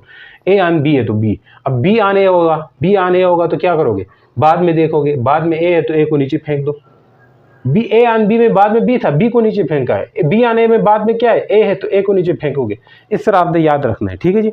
जब बाद में जो होगा उसको नीचे फेंक दोगे, उसका मार्ड नीचे रखोगे, इस तरफ क्या आएगा बताओ, ए नीचे है तो इधर बी कास थीटा है, थीटा आएगा, बी नीचे है तो इधर ए कास थीटा आएगा। समझ चुके हैं कि फार्मूला इस तरह आप किसी के लिए भी अप्लाई कर सकते हो। मैं ये साइड पर लिख दूंगा ताकि आपको समझ आए, आगे क्वेश्चन आए तो उसके अंदर हम अप्लाई कर लें। अब आ जाओ, इनकी फिजिकल एग्जाम्पल क्या है, जैसे हमारे पास फोर्स और डिस्प्लेसमेंट का डॉट प्रोडक्ट करते हैं तो वर्क आ जाता है, और वर्क क्या है, स्केलर है। कोई पूछ भी देते हैं ऐसा एग्जांपल बताओ, तो अब इसमें कंपोनेंट और डॉट प्रोडक्ट कैसे मल्टीप्लाई होते हैं वो भी हम बात करेंगे आगे जाके, इसकी प्रॉपर्टीज पढ़नी है। फिर आपके पास फोर्स और वेलोसिटी मल्टीप्लाई होते हैं, एक स्केलर क्वांटिटी आती है जो कि पावर कहलाती है। पावर स्केलर प्रोडक्ट है फोर्स एंड वेलोसिटी का। ये फार्मूला वर्क और एनर्जी वाले चैप्टर में जाके यहाँ वहाँ पे भी हम देखेंगे इस फार्मूले को। फिर इलेक्ट्रिक फ्लक्स भी होता है जिसमें इलेक्ट्रिक फील्ड और एरिया वेक्टर, एरिया तो स्केलर होता है सर, वेक्टर कैसे, खैर यहाँ पे वेक्टर लिया जाता है, इस चैप्टर में हम जाके पढ़ेंगे। तो इलेक्ट्रिक फ्लक्स भी ये भी एक स्केलर निकल के आता है, यहाँ पे दो वेक्टर मल्टीप्लाई होने के बाद एक स्केलर आ जाता है।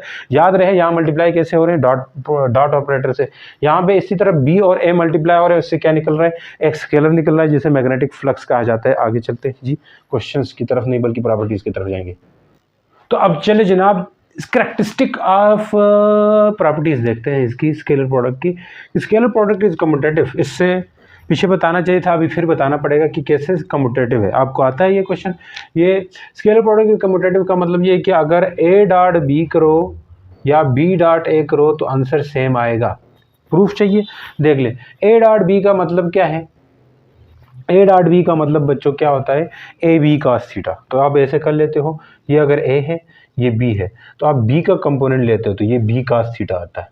इससे आप लिखोगे ए डॉट बी, यानी कि ए को बी के साथ ए डॉट बी, एंगल कहाँ से लेना है, ए से बी लेना होता है। तो इससे क्या निकलता है, ए लिखेंगे फिर आगे बी कास थीटा। तो इसको ऐसे बोलते हैं ए बी के लिए, ये जो ए है इसको मैग्नीट्यूड ऑफ वेक्टर ए बोलते हैं। ये क्या है, मैग्नीट्यूड ऑफ ए, ये क्या है, प्रोजेक्शन ऑफ ए है, प्रोजेक्शन ऑफ बी है, प्रोजेक्शन ऑफ बी। इन दोनों को लिखते वक्त फिर ये बनता है ए बी कास थीटा। इसी तरह बी ए कास थीटा में क्या करते थे, अभी हमने किया था पीछे, याद हो आपको कि हमने इस बी ए का कंपोनेंट लिया था, ए का कंपोनेंट जो बी के साथ लिया था, अगर ये ए वेक्टर है इसका कंपोनेंट इधर लेके हमने इसको कहा था ए कास थीटा है, और ये वेक्टर क्या था, बी था। तो अब यहाँ पे भी देख लो, अब बी डॉट ए कैसे करोगे, B vector magnitude of B, जैसे मैग्नीट्यूड ऑफ ए था तो यहाँ पे बी और इधर आएगा ए कास थीटा। अब इससे पहले स्टेप में इसको क्या लिखना है आपने, मैग्नीट्यूड ऑफ बी लिखना है, और ये क्या है, प्रोजेक्शन ऑफ ए है। तो इसका मतलब है कि बी डॉट ए बी क्या आ रहा है, बी ए कास थीटा आ रहा है, जिसको हम क्या लिख सकते हैं दोबारा से, ए बी कास थीटा। तो इसको इक्वेशन 2 कह दें, इसको equation 1। From equation 1 and 2 it is show that A B cos theta equal to A dot B equal to B dot A लिख दो। तो ये आपने एक्सरसाइज का क्वेश्चन भी कर दिया। आ जाओ, scalar product of two orthogonal vectors. दो ऑर्थोगोनल वेक्टर का मतलब है, ऑर्थोगोनल कहते हैं परपेंडिकुलर को बोलते हैं, किसको बोलते हैं, परपेंडिकुलर, जिसको उल्टा टी लिख भी देते हैं, सही है। अब देखो दो वेक्टर्स अगर ऑर्थोगोनल है, मान ले ए इस तरफ है बी इस तरफ है, तो अब मैं पूछूं इनके बीच में एंगल कितना, 90 है सर। तो अब इनका प्रोडक्ट क्या आएगा, स्केलर प्रोडक्ट तो 0 आएगा। क्यों सर, ए डॉट बी से क्या आना है, ए डॉट बी होता है, तो ए डॉट बी का आंसर क्या होता है, ए बी कास थीटा होता है। तो ए बी कास 90 कर लोगे जो कि क्या आता है, 0 आता है, ए बी इंटू 0, यानी कि ए बी 0 आ गया। तो मतलब जब भी ऑर्थोगोनल वेक्टर उनका जो स्केलर प्रोडक्ट है वो 0 आ जाएगा। स्केलर प्रोडक्ट जब भी 0 आए तो इसका मतलब इनका एंगल कितना है, 90 है। स्केलर प्रोडक्ट 0 आ जाए, ये अब आगे क्वेश्चन में मदद मिलेगी।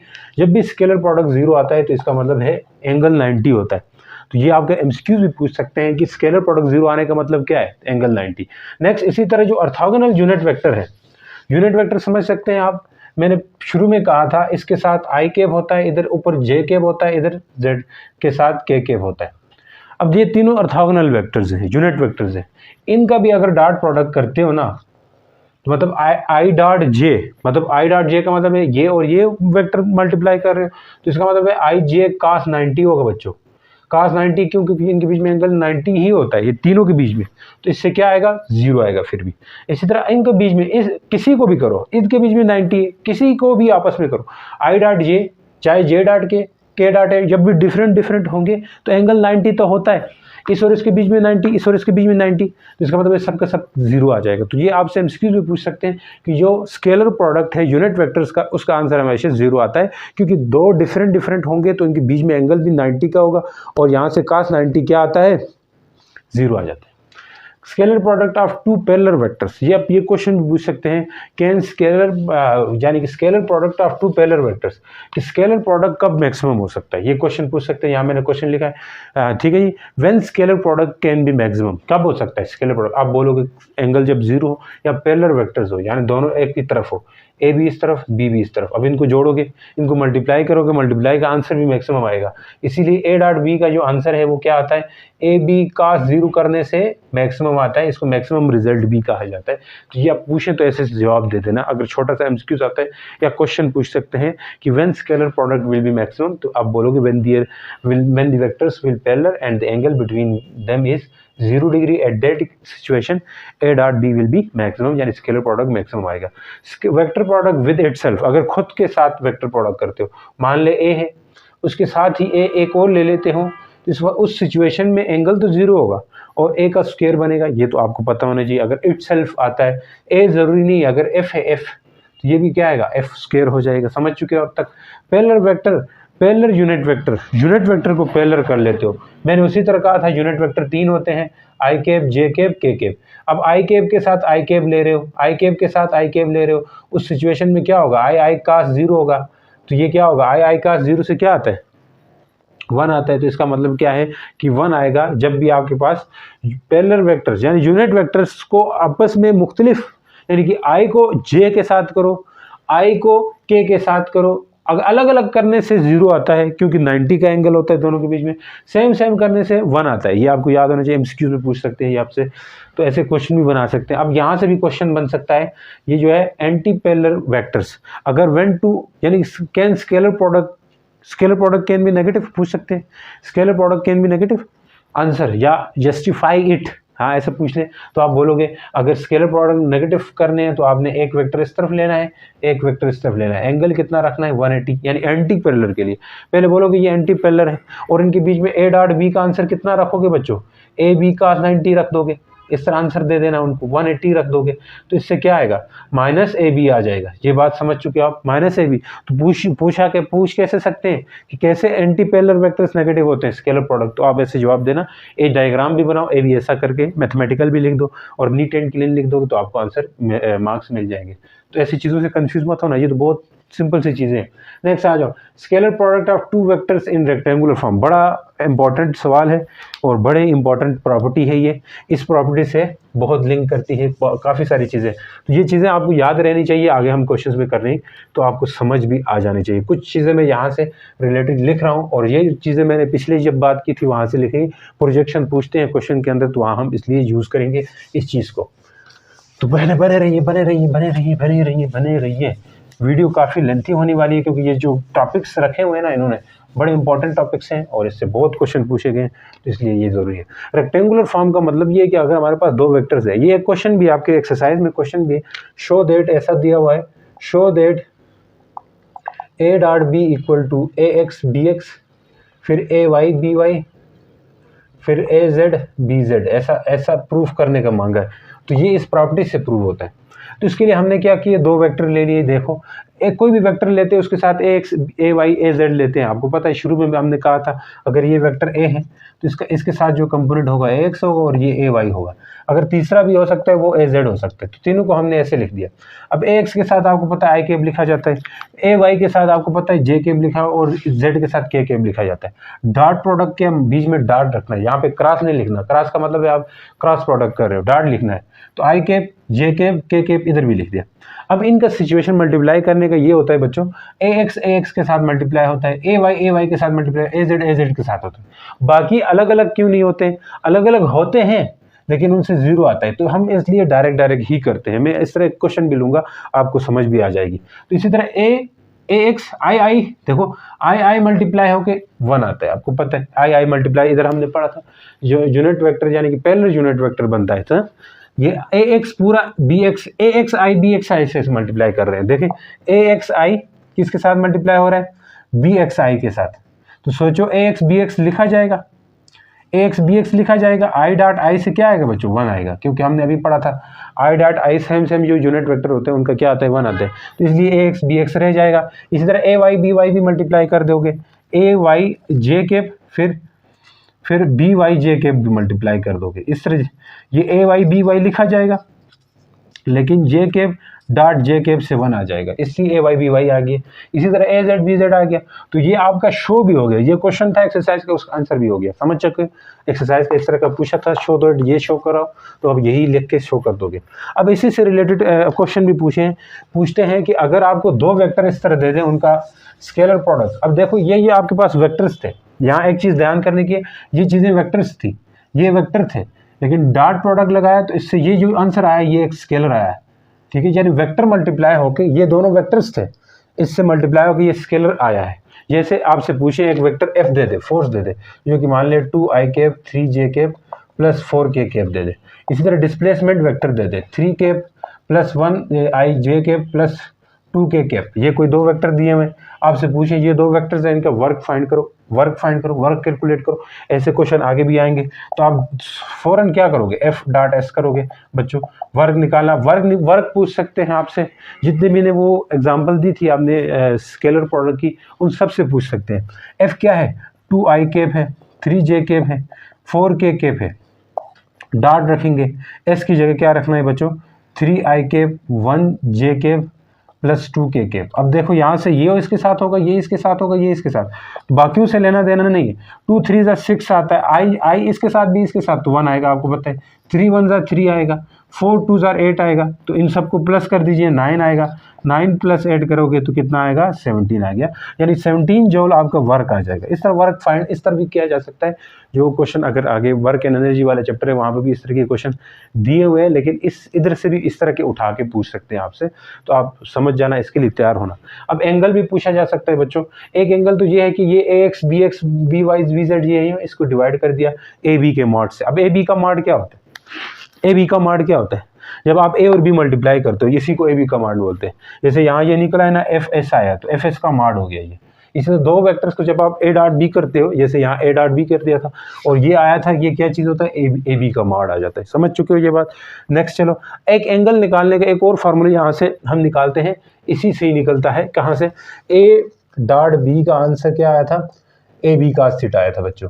यहाँ पे मैं पूछूँ कास थीटा, यानी एंगल निकालने के लिए ये फार्मूला यूज़ किया जाता है, ए बी का mod divide by A B, A dot B multiply by नीचे उसका मॉड। ये फार्मूला यूज होगा, हम आगे क्वेश्चंस के अंदर ये देखेंगे। तो चलिए अब क्वेश्चन पे बात करते हैं, उसके बाद चले जी अब देखें क्वेश्चन पे जाते हैं। स्केलर प्रोडक्ट के क्वेश्चंस पे बड़े इंपॉर्टेंट है। If the magnitude of A B, ये 2024 के अंदर आया हुआ है, ए बी का जो मैग्नीट्यूड है देखो वो कितना है, 1/a। देखो यहाँ पे जो A dot B equal to होता है किसके इक्वल होता है, आपको पता है, ए बी कास थीटा के इक्वल होता है। बोलते हैं मैग्नीट्यूड दिया हुआ है, एंगल निकाल दो, यानी कि A dot B A cross B, यानी कि ए डॉट बी का जो वैल्यू है वो दी हुई है, वो कितनी है, 1/2 ए बी है। यानी ए डॉट बी का जो आंसर है वो है 1/2 ए बी है। समझ जा रहे हो। तो आपने एंगल बताना है, क्या बताना है, एंगल, किस चीज़ का angle, angle between A and b, a और बी वेक्टर के बीच में एंगल। अब ऐसा नहीं, और तरह भी पूछा जा सकता है, जिस तरह पूछा जा सकता है वो सारा में लेके आया हूँ आंसर आपके पास। क्वेश्चन वो लेके आए हैं, ये क्वेश्चन लेके आए हैं। तो ये क्या है, ए डॉट बी क्या है बताओ, ये है 1/2 ए बी कर देंगे। आगे चलो, आगे फिर ए बी कास थीटा कर देंगे, यहाँ से ये कटक 1/2 इक्वल टू कास थीटा आएगा। अब कास को इधर भेज दो तो क्या होता है, theta equal to cos inverse of 1/2, इससे आपके पास 60 डिग्री आएगा, जो कि ऑप्शन ए ठीक है। तो अब इसी तरह कोई और भी बात भी कर सकते थे यार, 1/4 कह सकते थे, 1/√3 कह सकते थे। तो वैल्यू चेंज होती रहेगी, तो आपने बस कैलकुलेटर हो और जो वो टेबल था वो याद होना चाहिए। अगर वो पूछता ए डॉट बी जो है ना, ए डॉट बी ऐसा बोल देता, ए डॉट बी जो है ना वो है 1/2 ए बी के बराबर है, तो क्या होता फिर आप क्या करते थे, इस जगह पे 1/2 ए बी की जगह क्या लिखते हैं, 1/2 A B equal to A B cos theta करते। ऐसा भी पूछ सकते हैं, ये कटा गया तो 1/2 होगा, कास थीटा होगा। अब इधर फिर से क्या होगा, कास इनवर्स 1/2 √2। अब ये टेबल में देखोगे कास इनवर्स 1/2 √2 किसकी इक्वल होता है 45 का, तो अब एंगल कितना आएगा 45। तो भाई यहाँ से बदल बदल के कुछ भी पूछ सकता है, तैयार हो इस चीज़ के लिए। सही है sir. Find the angle between a और बी के बीच में एंगल निकाला। अब ये किसी और तरह से पूछा, कब पूछा है 2012 और 13 में पूछा है, ए और बी के बीच में एंगल निकालो, तो ये बड़ा आसान है। अब यहाँ थोड़ा सा ये आपका एमसीक्यूज नहीं है, ये सेक्शन बी का क्वेश्चन है, तो उसके लिए आप तैयार रहो। कैसे निकालेंगे इसके एंगल, बड़ा ही आसान है, ए और बी निकालने के लिए तैयार है। उसके लिए आपका यही फार्मूला है जी, ये जो फार्मूला आपके पास ये बनता है हुआ दिखाई दे रहा है, ए dot B equal to a का माड बी का माड, असल में ये होता है ए बी भी लिख सकते हो, ए का माड अलग से बी का माड अलग से भी निकाल सकते हो। यहाँ से मैंने कहा था एंगल निकालने का फार्मूला बड़ा आसान है, ऊपर ए डॉट बी रखो, नीचे ए का माड रखो और बी का माड रखो और यहाँ एंगल आ जाएगा। ये एक और तरह से भी एंगल फाइंड किया जा सकता है। ये क्वेश्चन सेक्शन बी का क्वेश्चन है, मैं बता रहा हूँ। एक तो वो तरीका बता दिए जिस तरह वो पूछ सकता है शुरू में, दूसरा तरीका इस तरह का होगा, इससे पूछ सकता है वो। कैसे पूछेगा, अब ए डॉट बी निकालो, ए डॉट बी निकालना आसान है, अब पीछे निकाल चुके थे। ए डॉट बी के लिए पहले ए वेक्टर रखो 5a प्लस जे रख दिया, डॉट बी में रख दिया, बी की जगह 2i cap plus 4j cap करोगे बच्चों। यहाँ से देखो बड़ा आसान दिया हुआ है, इसको इसके साथ करना होगा, इसको इसके साथ, तो आई जे जो गायब हो जाता है आपको पता है। यहाँ इसके पास भी आई है तो 1 आ जाएगा, इसके पास भी ये है तो 1 ही आएगा, 4 1 4, तो कुल मिला के ये 9 आ चुका है। ठीक है, अब ए का माड अलग से करो, ये ए वेक्टर क्या था, इसका माड करने के लिए क्या करते हो जी, ए एक्स का स्क्वायर प्लस ए वाई का स्क्वायर होता था ना, याद है आपको। अब यार 5 है तो ये ए एक्स है आपका, 5 क्या है ए एक्स है, तो 5 का स्क्वायर करोगे बच्चों, और ये ए वाई यहाँ पे कुछ नहीं है तो 1 है, 1 का स्क्वायर करोगे तो ए का माड क्या निकला, यहाँ से बताओ ए का माड क्या निकला, 5 का स्क्वायर 25 प्लस 1, तो बच्चों क्या निकलेगा बोलो जी, 25 निकलेगा, 26 निकलेगा। ए का माड आ चुका, क्योंकि देखो फार्मूले में क्या चाहिए होता है, फार्मूले में क्या चाहिए होता है बताओ, ए डॉट बी चाहिए होता है, वो भी मैं निकाल चुका हूँ। ए माड चाहिए होता है, वो भी निकाल चुके हैं हम। बी माड चाहिए, बी का माड कैसे निकालेंगे बच्चों बोलो, ध्यान से बोलना। बी ये, इसके भी ये ए एक्स है और ये ए वाई है, तो क्या कर दोगे बोलो। अब यहाँ 3 भी हो सकते हैं, लाजमी नहीं है, वो 2 दे रहा है, आसान कर रहा है आपके लिए, आसानी पैदा कर रहा है। प्लस 4 का स्क्वायर करोगे बच्चों, बी का माड क्या निकलेगा बोलो, ये तो 4 आना है और ये 16 आना है, तो कुल मिला के 4 और 16 20 हो गया। तो बस कहानी सिंपल है, बस पुट कर देना इस फार्मूले में।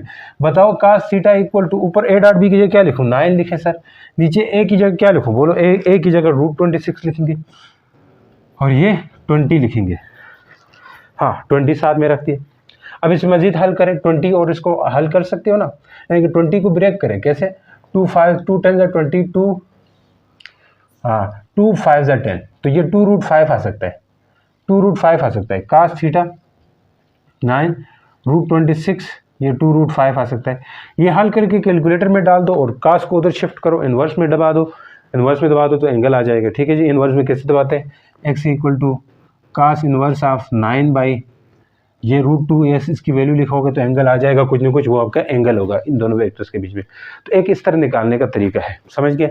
अब find the projection of vector A and B. देखो मैंने कहा था ये क्वेश्चन कब पूछे गए, 2012 के अंदर पूछे हैं। तो अब ये प्रोजेक्शन वाली चीज़ अभी फिर से इन्होंने ऐड कर दी है बुक के अंदर, पिछले वाले में नहीं थी, यानी कि जो केबीके की बुक थी उसमें ये वो प्रोजेक्शन वाली बातें नहीं थी, लेकिन थी भी तो उससे रिलेटेड क्वेश्चंस नहीं थे एक्सरसाइज पे। तो अब इन्होंने इससे रिलेटेड क्वेश्चन भी दिए हुए हैं, तो पक्का यहाँ से क्वेश्चन बन करके आ सकता है आपके लिए, तो इस चीज़ के लिए तैयार रहो बच्चों।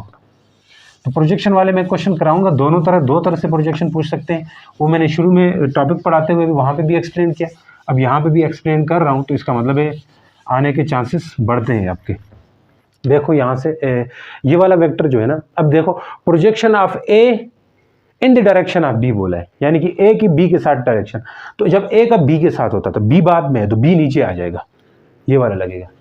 अब इसी तरह पूछता projection of B in the direction of A पूछता, तो A in the direction of A बोला है तो ए नीचे होगा, अब बाकी बी कास थीटा उधर होगा। ये बात याद है ना।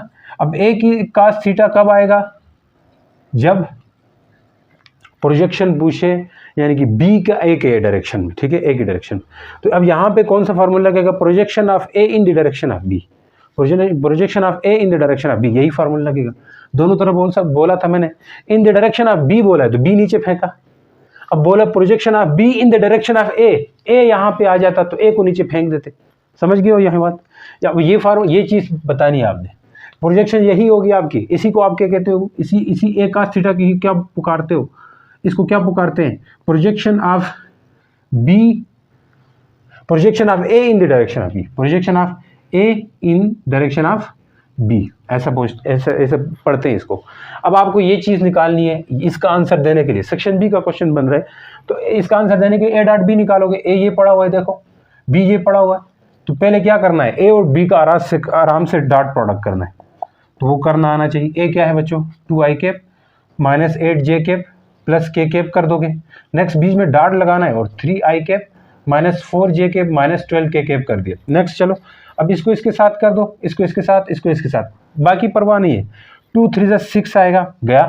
8 4 क्या होता है 32, लेकिन माइनस माइनस प्लस हो जाएगा, समझ गए हो।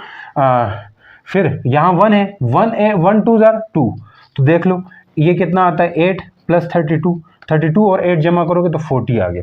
इससे काम तो छुटकारा मिल गया, ए डॉट बी आ गया। अब बी का मार्ट चाहिए। बी का मार्ट कैसे निकालते हैं, मैंने कहा था मार्ट निकालने की टेंशन ना लो। A x B x, A X A Y A Z कर सकते हैं ना, दो तो अब यहाँ पे 3 दिए हुए, तो भाई तीनों का आपने स्क्वायर कर देना है, तीनों का स्क्वायर कर देना। स्क्वायर होता भी अगर दो आपने 2 देखे होंगे, 3 भी हो सकते हैं, मैं कहता रहा हूँ 3 भी हो सकते हैं। अब 3 आ गए तो 3 के लिए तैयार रहो। 3 का स्क्वायर क्या है, 3 का स्क्वायर करेंगे, इधर -4 है ना ये, हाँ जस्ट -4 का स्क्वायर प्लस लिखेंगे -4 का स्क्वायर, अंदर लिख दिया। 12 पड़ा हुआ है, हाय 2 पड़ा हुआ है, ये 2 या 12 है, फिर मैं क्वेश्चन में चेक करता हूँ 2 है या 12 है। जनाब आली हाँ 12 है, तो ये क्वेश्चन यहाँ पे भी चीज़ें भी चेंज आएगा, ठीक है। -12 है तो ये 12 आएगा यहाँ पे। अब देख लो थोड़ा चेंजिंग आ जाएगी आपके पास, 40 नहीं आएगा बल्कि। अब प्लस कर दो, ये 2 प्लस करो, 6 प्लस 2 2 4 और 4 1 5, 54 के आगे 60 आ जाएगा, समझ गए हो। अब 60 आ रहा है तो खैर है। अब यहाँ पे -4 डाल दिया मैंने ये वाला और -12 डाल देंगे, समझ गए बच्चों। तो बी का मार्ट निकल रहा है, 3 का स्क्वायर 9 कर दोगे, 4 का स्क्वायर 16 कर दोगे और 12 का स्क्वायर 144, सबको प्लस कर दीजिए तो ये आता है 169। कितना आता है 169, कोई बात नहीं, ऐसा ही चेक करो। ये 60 आ गया, ये वो आ गया। अब ए का थीटा बताओ, प्रोजेक्शन निकल जाएगी। ए डॉट बी कितना है बच्चों 60 है, नीचे क्या है √169 और 169 जो है ना 13 का स्क्वायर होता है, तो कट करके बाहर निकालोगे 60 डिवाइड बाई 13, ये आपकी projection of A on B आ गया। तो उम्मीद करता हूँ समझ आ गया। अब नेक्स्ट आ जाओ जी, ये भी क्वेश्चन बोर्ड का तो नहीं है लेकिन मुझे लगा इंपॉर्टेंट है। एंगल निकालने के लिए एक तो ये तरीका होता था, 2 वेक्टर्स के बीच में एंगल निकालने का, ये तरीका तो आपको समझ आ गया होगा। एक इस तरीके से पूछ सकते हैं, इस तरीके का मैंने बोला है वेरी हो सकते हैं क्वेश्चन टेबल के अंदर से, इस तरीके से भी आ सकते हैं, वो मैंने बोला सेक्शन बी में आया तो इस तरह कर दोगे। एक तीसरा तरीका ये है जो मैंने आपके लिए ले आया हूँ, तो इसको भी कर दो, आपके लिए 4 चांद हो जाएंगे। तो 4 चांद नहीं सर फिलहाल हमें पेपर्स के लिए तो क्वेश्चंस आने चाहिए। देखो किसी चीज़ से रिलेटेड आप जितना पढ़ लो लेकिन क्वेश्चन जब तक नहीं करोगे ना समझ नहीं आने वाली। नेक्स्ट यहाँ पे चलो, अब देखो the magnitude of 2 vectors 3 and 4, मतलब ए माड एंड बी माड, ये क्या है, ये बोला 3 and 4 है रिस्पेक्टिवली, तो मतलब ये ए माड है ये बी माड है, समझ गए हो। एंड दियर स्केलर प्रोडक्ट, ये इसको स्केलर प्रोडक्ट बोला जाता है बच्चों। ए डॉट बी का जो आंसर होता है ना ये 6 है, इसका आंसर 6 है। तो बताओ एंगल क्या होगा, यानी कि cos थीटा एंगल पूछा है, तो क्या है ए डॉट बी बताओ जी इक्वल होता है, ये स्केलर प्रोडक्ट है equal to A B cos theta. ये तो पूरा नहीं था, इसी को एक और तरीके से मैंने बताया था आपको, ए का मैग्नीट्यूड बी का मैग्नीट्यूड cos थीटा। अब ए और ए का बी का मैग्नीट्यूड दे रखा है, ए डॉट बी भी दिया हुआ है 6 है, ये 6 रखोगे, ये कितना है 3 है और ये 4 है, तो ये cos थीटा 3। अब 6 डिवाइड बाई 12 कर दोगे बच्चों, यहाँ से cos थीटा। अब देख बड़ा आसान है, इस तरह के एमसीक्यूज के लिए बहुत ज़्यादा अहम बनते हैं ये चीज़ें। cos थीटा है 6 1 6 6 2 12 1/2 आएगा बच्चों, ये तभी आपको आना चाहिए ये कंसेप्ट हो। थीटा इक्वल टू उधर जाएगा तो cos इनवर्स 1/2 होगा, और cos इनवर्स 1/2 कितना होता है पता है आपको 60 होता है, ये 60 डिग्री आपका एंगल बनेगा। तो ये बड़ा अहम सवाल था, इस तरह भी पूछ सकते हैं आपको, अलग अलग नाम दिया हुआ है, ऊपर देखो किस स्टाइल में पूछा है, तो उनका स्टाइल बड़ा अहम रहता है, ऊपर कटिंग होती थी इधर नहीं कटिंग हो रही। तो देखिए बच्चों अब वेक्टर प्रोडक्ट या क्रॉस प्रोडक्ट को पढ़ते हैं, इसको ज़रा बेसिक कंसेप्ट सीखते हैं, क्वेश्चन की तरफ भी जाते हैं, तो बने रहिए। अब देखें 2 वेक्टर मल्टीप्लाई हो तो क्या निकलेगा, वेक्टर मल्टीप्लाई। वेक्टर प्रोडक्ट में यही होता है, जब 2 वेक्टर मल्टीप्लाई तो वेक्टर आता है, तो आपको ये पता है। ऐसा कहाँ देखने को मिलता है, एग्जाम्पल देखेंगे तो समझ आ जाएगी आपको। देखो ए क्रॉस बी से क्या आता है, ए बी साइन थीटा आता है। यहाँ पे साइन थीटा, थीटा जो है ना angle between A and B, theta क्या है बिटवीन ए और बी के बीच में होता है। ये एन के यूनिट वेक्टर और तीसरा वेक्टर आता है जो इन दो के परपेंडिकुलर, मान के चलो एक वेक्टर ये है एक वेक्टर ये है। अब इन दो को मल्टीप्लाई किया, ए क्रॉस बी का मतलब है ए से बी, ए से बी, ए को बी के साथ मल्टीप्लाई करना मतलब है। ए क्रॉस बी का मतलब है एंगल आप ए से बी लोगे, ये याद रखना है। बी क्रॉस ए करोगे तो एंगल बी से ए लिया जाता है। तो ए क्रॉस बी कर देगा मतलब है ए से बी एंगल ले रहे हो, तो आपने क्या करना है ए से बी लिया और तीसरा जो वेक्टर आएगा वो आपका इन दोनों का परपेंडिकुलर होगा। ये राइट हैंड रूल से हम बताते हैं, RHR से, राइट हैंड रूल से हम जो तीसरा वेक्टर जिसे एन के कहते हैं यूनिट वेक्टर कहें, या जो तीसरा वेक्टर है वो हम उसकी डायरेक्शन कैसे निकालते हैं, राइट हैंड रूल से। और राइट हैंड रूल क्या कहता है कि ए से बी को फिंगर्स, ए से बी की तरफ फिंगर्स को कल करो। जैसे ए से बी फिंगर को कल करेंगे तो जो अंगूठा है वो किधर जाएगा, ऊपर। ये ऐसे प्लेन में है, ए ऐसा बी ऐसा, ए ऐसा बी ऐसा, ए ऐसा बी ऐसा, इधर से इधर कल करो तो अंगूठा ऊपर जा रहा है, इसका मतलब तीसरा वेक्टर ऊपर की तरफ होगा। यहाँ दिखाई पड़ रहा है ये एन केब है, जो तीसरा वेक्टर है। यही चीजें आपके पास टार्क में भी होती है। ये आर जो मोमेंट आर्म है और एफ जो है क्या है, फोर्स है। आर से एफ फिंगर को कल करते हो, ये तीसरा जो वेक्टर होता है वो आपके पास मोमेंट आर्म होता है। जो तीसरा होता है वो क्या होता है, मोमेंट आर्म होता है। तो मोमेंट आर्म भी यानी कि तीसरा वेक्टर जो होता है टार्क होता है, सॉरी टार्क होता है। और टार्क इन दो के परपेंडिकुलर होता है, आपको पता है ये बात।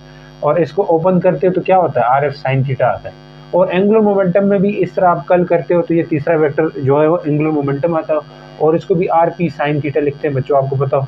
और ये मैग्नेटिक फोर्स का वेक्टर है, ये आपने भी पढ़ा है मैग्नेटिज्म वाले चैप्टर में, वहाँ पे ये वी से बी कल करते थे हम, आपको याद हो तो Q V B sine theta बनता है। और इससे भी आपके पास तीसरी जो फोर्स है वो इन दोनों के परपेंडिकुलर आ जाती थी। ये इसकी एग्जांपल से एग्जांपल पूछी जाती है। अगर कोई क्वेश्चन ऐसा पूछा है एक्सरसाइज में है आई थिंक, या ऐसा भी पूछ सकते हैं कोई एग्जांपल, आप स्केलर प्रोडक्ट की भी एग्जांपल दो, वेक्टर प्रोडक्ट की एग्जांपल दो। तो स्केलर प्रोडक्ट की एग्जांपल मैं बता चुका हूँ, वेक्टर प्रोडक्ट की एग्जांपल ये आ चुकी है आपके पास, ये देके उसका जवाब दे देना अगर ऐसा सवाल पूछता है। अब कैरेक्टरिस्टिक या प्रॉपर्टीज़ क्या है वेक्टर प्रोडक्ट की, ये भी बहुत ज़रूरी है। इससे भी क्वेश्चन पूछे जाते हैं, एमसीक्यूज तो आ ही जाते हैं, लेकिन क्वेश्चन भी इसके अंदर से बना के देते हैं। किस तरह के देते हैं वो मैं आपको बता दूंगा। जैसे पहले है vector product is anti commutative, कि वेक्टर प्रोडक्ट जो है ना एंटी कम्यूटेटिव है, ये शो कराओ। तो ये शो करना बड़ा आसान है कि ये क्वेश्चन भी पूछा जाता है कि शो दैट, जैसे आपसे पूछा था स्केलर प्रोडक्ट ओबे कम्यूटेटिव लॉ को ओबे करता है, इससे क्वेश्चन पूछा था। तो इससे भी वो पूछ सकता है कि ओबे करता है एंटी कम्यूटेटिव कैसे। तो आप दो वेक्टर ले लोगे जनाब, ये मान ले वेक्टर ए है, ये वेक्टर बी है, तो आप ए क्रॉस बी करने का मतलब है ए से बी मल्टीप्लाई करो। तो ए से बी फिंगर को कल करोगे, ये एक वेक्टर बी ऐसे पड़ा हुआ, ए ऐसा पड़ा हुआ, तो ए से बी कल करने से जो ए क्रॉस बी है वो ऊपर आ रहा है, ए क्रॉस बी ऊपर आ रहा है, तो इसका मतलब है ये पॉजिटिव डायरेक्शन हो गया। तो आप कह सकते हो ए क्रॉस बी से जो आता है वो आता है A B sine theta plus N cap आएगा। प्लस एन केप मतलब ऊपर की तरफ जो है डायरेक्शन है वो प्लस एन केप की है। अब यही वेक्टर पड़े हुए हैं आपके पास, ए और बी पड़ा हुआ है, समझ गए। अब बी क्रॉस ए कर रहे हो, तो बी क्रॉस ए का मतलब है बी से ए को फिंगर्स कल करोगे, बी से ए ऐसे फिंगर, ये ऐसे ही पड़े हुए हैं लेकिन बी से ए आ रहे हो, बी यहाँ है, इधर बी है, इधर ए है, तो बी से ए आते हो ऐसे करोगे, ऐसे कल करो तो अंगूठा नीचे जाता है। जो तीसरा वेक्टर होगा एन कैप वो नीचे होगा, जिसे हम माइनस एन कैप कह सकते हैं। तो इस लिहाज से इसके लिए इक्वेशन क्या बनेगी, बी क्रॉस ए लिखोगे बच्चों, क्या लिखोगे, B cross A equal to A B sine theta करोगे लेकिन माइनस एन कैप करोगे, माइनस एन कैप, इसको इक्वेशन 1 इसको 2 कह के बोलोगे। From equation 1 and 2 it is clear that A cross B is not equal to B cross A, क्योंकि यहाँ माइनस आ रहा है यहाँ प्लस आ रहा है। तो मतलब माइनस और प्लस का क्या मतलब है, एक में डायरेक्शन नीचे जा रही है एक में ऊपर जा रही है। तो ये जवाब देना अगर ऐसे इससे सवाल पूछता है तो सवाल बनता है। जैसे मैं बताऊँ vector product of two parallel और एंटी पैरेलल वेक्टर, जब दो पैरेलल या एंटी पैरेलल वेक्टर हो तो इसका जो वेक्टर प्रोडक्ट है वो जीरो आता है। ये पूछ भी सकता है शो दैट कि vector product of two parallel vector and anti parallel vector is zero, ये शो करवाओ। तो ये बड़ा आसान है। जब पैरेलल रहते हैं बच्चों उस वक्त एंगल इनके बीच में कितना होता है पता है आपको, एंगल सर होता है उस वक्त जीरो होता है। जब पैरेलल होता है तो एंगल जीरो है, तो उसका मतलब ये एंगल जीरो का मतलब है कि आपके पास ए बी साइन थीटा होता है, ए क्रॉस बी से ये आता है ना ए बी साइन थीटा। अब यहाँ पे जीरो पुट कर दो, दो पैरेलल वेक्टर एक ही तरफ, इसका मतलब क्या है पैरेलल वेक्टर से क्या आना है, जीरो आना है। समझ पा रहे हो मेरी बात को, यस। साइन जीरो तो ए क्रॉस बी क्या आएगा, जीरो आएगा। एंटी पैरेलल का मतलब है कि एक इधर एक उधर है, तो बी इधर है, इनके बीच में एंगल कितना है 180 है, तो आप बोलोगे A cross B equal to A B sine 180 कर दोगे बच्चों। 180 से भी क्या आता है एंटी पैरेलल वेक्टर। ये आपसे पूछ सकते हैं शो करवाओ पैरेलल वेक्टर और एंटी पैरेलल वेक्टर का जो क्रॉस प्रोडक्ट बनता है वो 0 बनता है, तो आप ऐसे करके उनको शो करके दे दोगे। Vector product of two vector, vector product of vector with itself, vector product का वेक्टर खुद के साथ क्या होता है 0 होता है। जैसे हमने पीछे स्केलर प्रोडक्ट का खुद के साथ स्केलर प्रोडक्ट क्या होता था, स्क्वायर आता था। जैसे एक वेक्टर इधर है, एक ए वेक्टर इधर है, तो इसके ए से ही आप मल्टीप्लाई कर रहे हो, तो डॉट करने से क्या होता था, डॉट के टाइम ए डॉट ए से क्या आता था बच्चों, ए डॉट ए से ए cos 0, मतलब यहाँ से ए स्क्वायर निकलता था, cos 0 1 के बराबर होता तो ए स्क्वायर आता था। स्केलर का खुद के साथ, स्केलर प्रोडक्ट में कोई वेक्टर खुद के साथ स्क्वायर बनाता है, और अगर वेक्टर प्रोडक्ट में अगर कोई वेक्टर खुद के साथ वेक्टर प्रोडक्ट कर दोगे उस दौरान साइन 0 हो जाता है, और साइन 0 से पूरा वेक्टर प्रोडक्ट खुद के साथ 0 आता है, स्केलर प्रोडक्ट के साथ खुद वेक्टर क्या हो जाता है स्क्वायर हो जाता है। समझ गए बात। Vector product of orthogonal unit vector, जो ऑर्थोगोनल यूनिट वेक्टर है इनका बड़ा इंपॉर्टेंट केस है। वहाँ पे ऑर्थोगोनल यूनिट वेक्टर यानी कि जो यूनिट वेक्टर्स हैं उनका ऑर्थोगोनल होते हैं। यूनिट वेक्टर हमेशा क्या होते हैं बच्चों ऑर्थोगोनल। कैसे ऑर्थोगोनल होते हैं देखें, यहाँ आई कैप होता है, यहाँ जे कैप, यहाँ के कैप, ये तीनों आपस में 90 का एंगल बनाते हैं, तो आप कहते थे वहाँ पे 90 की वजह से cos 90 आ जाता था, आई डॉट आई cos 90 कर देते थे, आई cos 90, तो इससे 0 आता था। आपको पता है स्केलर प्रोडक्ट में 0, यहाँ पे 0 नहीं आता, जहाँ पे नेक्स्ट वेक्टर आ जाता है। अब कैसे आता है इसका एक पूरा मेथड है, समझाएं तो बहुत टाइम लगेगा, जस्ट आप एक रट्टे के तौर पे कहें या एक ट्रिक के तौर पे इसको याद रखें। जब भी हम मल्टीप्लाई करेंगे वहाँ पे डिफरेंट वेक्टर जब स्केलर प्रोडक्ट से मल्टीप्लाई करते तो 0 आता था। आपको पता है आई डॉट आई नहीं बल्कि आई डॉट जे, ये वाली बात मैंने थोड़ी जल्दी में कह दी, आपको वो लगेगा। डिफरेंट वेक्टर जब वहाँ पे cos 90 आता था यानी आई और जे के साथ, तो उस वक्त ये 0 आता था, वरना सिमिलर वेक्टर से क्या आता है, सिमिलर वेक्टर से 1 आता था वहाँ पे, सिमिलर यूनिट वेक्टर से। सही है सर। अब यहाँ पे डिफरेंट वेक्टर्स के जैसे आई को जे के साथ क्रॉस करोगे, आई को जे के साथ क्रॉस करो तो इससे 0 नहीं आता बल्कि कोई तीसरा वेक्टर आ जाता है। वो कैसे, जैसे आई को जे के साथ करते हो तो क्या आता है बच्चों, आई क्रॉस जे करोगे उससे अगला क्या है के आएगा, अगला क्या आएगा के आएगा। नेक्स्ट देख लो, जे क्रॉस के कर दोगे बच्चों, जे क्रॉस के कर दोगे क्या आएगा, अगला वेक्टर क्या है आई है, आई आ रहा है तो आई आ जाएगा। इसी तरह के क्रॉस आई कर दोगे बच्चों, के क्रॉस आई कर दोगे उससे क्या आएगा जे आ जाएगा। अब यहाँ ये मैं प्लस के साथ लिख रहा हूँ, इनके साथ माइनस साइन नहीं लगाया, प्लस ही लगाया। इसका मतलब है जब एंटी क्लॉकवाइज चलोगे तो पॉजिटिव होगा। जैसे ये तीर दिखाई पड़ रही, आई से ये तीर है, आई से जे जाओगे तो के आएगा, और जे से के जाओगे तो आई आएगा, के से आएगा तो जे जाएगा। तो आप जब एंटी क्लॉकवाइज मल्टीप्लाई करते जाओगे, ये एंटी क्लॉकवाइज मल्टीप्लाई कर रहे हैं ना, एंटी क्लॉकवाइज मल्टीप्लाई करोगे तो प्लस के साथ आएगा ये। अब इसी को क्लॉकवाइज जब मल्टीप्लाई करो, जैसे के से जे जाओ, के से जे जाओ बच्चों, के से जे जाओ तो अगला आएगा माइनस आई बन जाएगा, समझ जाओ। जे से आई जाओ बच्चों क्या आएगा, जे से आई क्या आएगा, जे से आई जाओगे तो माइनस के आएगा। इसी तरह आई से के जाओगे बच्चों, आई से के जाओगे तो माइनस क्या आएगा, माइनस जी आएगा। तो ये चीज़ याद रखनी है कि क्लॉकवाइज जाने से नेगेटिव आ जाता है, एंटी क्लॉकवाइज जाने से पॉजिटिव आता है। बात इतनी समझ आ गई। अब सेम वेक्टर के साथ 0 आता है, ये बात पता हो क्यों, क्योंकि आई क्रॉस आई का मतलब है कि साइन 0 कर दो। आई क्रॉस आई का मतलब क्या है, साइन 0, मतलब एक ही तरफ, इसका मतलब 0 आएगा। जे क्रॉस जे मतलब इसमें भी साइन 0 आएगा तो 0, मतलब सेम 0 आते हैं, डिफरेंट आपको पता है। डिफरेंट मतलब है कि आप क्लॉकवाइज जाने से अलग आएगा, एंटी क्लॉकवाइज जाने से अलग आएगा। ये बात समझ गए हो। अब इसके ऊपर एक क्वेश्चन भी एक्सरसाइज में, ये क्वेश्चन भी आपसे पूछा जा सकता है, इसी क्वेश्चन से मिलता जुलता ही आपसे MCQs भी पूछ सकते हैं। ये बहुत ज़रूरी है आपके लिए, ये जो मैं नीचे लेके आया हूँ, तो इसको सॉल्व करना बहुत ज़रूरी है बच्चों। ये एक्सरसाइज का क्वेश्चन भी है, लेकिन इससे थोड़ा तोड़ मरोड़ के आपसे बोर्ड में और भी क्वेश्चन पूछ सकते हैं। आई डॉट नेक्स्ट क्या है, जे क्रॉस के का आंसर बताओ। पहले इनका अंदर जो डॉट है इसको सॉल्व करो, क्रॉस है इसको सॉल्व करो। तो आपके पास इस तरह के क्वेश्चन के लिए ये बने होने चाहिए आपके पास। ये जो मैंने क्लॉकवाइज एंटी क्लॉकवाइज बनाया ना, ये बने होने चाहिए। जे क्रॉस के से क्या निकलता है, जे और के। देखो जे से के जा रहा है, के से जे नहीं जा रहा है, जे से के। जे से के मतलब हम कैसे जा रहे हैं, क्लॉक एंटी क्लॉकवाइज जा रहे हैं, तो मतलब इससे आई आता है। क्या आता है बच्चों, आई आता है। अब ये आई बाहर भी आई है, तो मतलब आई डॉट आई हो रहा है, मतलब अब डॉट प्रोडक्ट हो गया। डॉट प्रोडक्ट में 1 आता है, आपको पता है, ये इसका आंसर 1 आ जाएगा। तो ऐसा आपसे एमसीक्यूज में भी पूछे जा सकते हैं। इस तरह की केस दे के बोले आपसे कि इसका आंसर क्या आएगा, भाई ये चीज़ सिचुएशन चेंज कर सकते हैं। तो आपको बाहर स्केलर प्रोडक्ट दे दे, अंदर क्रॉस दे दिए, तो आपके पास ये होने चाहिए। इस तरह के डिफरेंट क्वेश्चन आपसे पूछे जा सकते हैं। इसके लिए आप टेस्टों के लिए तैयार रहो, मैं आपको टेस्ट दूंगा, वहाँ पे इस तरह की चीज़ें पूछी जाएंगे, तो आप उसके लिए तैयार रहना। अब नेक्स्ट पार्ट देख लें बच्चों, ये वाला है जे क्रॉस, अंदर क्या है, जे क्रॉस के दिया, जे क्रॉस के फिर से जा रहे हैं एंटी क्लॉकवाइज जा रहे हैं। कैसे जा रहे हैं, एंटी क्लॉकवाइज। एंटी क्लॉकवाइज जाते वक्त क्या होता है, अगला आई आएगा। अब देखो जे क्रॉस आई आ रहा है, जे क्रॉस आई मतलब जे क्रॉस आई, ये पीछे जा रहा है, जे क्रॉस आई पीछे जाने से ये माइनस के आ जाएगा, तो माइनस के आपका के आंसर होगा। ऐसे चले ना, ऐसे चले तो ये आ जाएगा अगला। तो इस तरह के एमसीक्यूज में पूछे जा सकते हैं, नहीं तो क्वेश्चन भी दे सकते हैं। हालांकि ये एक्सरसाइज का क्वेश्चन था, आपका शार्ट क्वेश्चन नंबर 4 बनता है, तो उम्मीद करते हैं समझ आए। अब इससे रिलेटेड क्वेश्चन करते हैं। ऑफ कर दे इसको, स्टॉप कर दे, मूव ऑन बच्चों, मूव ऑन करते हैं जी।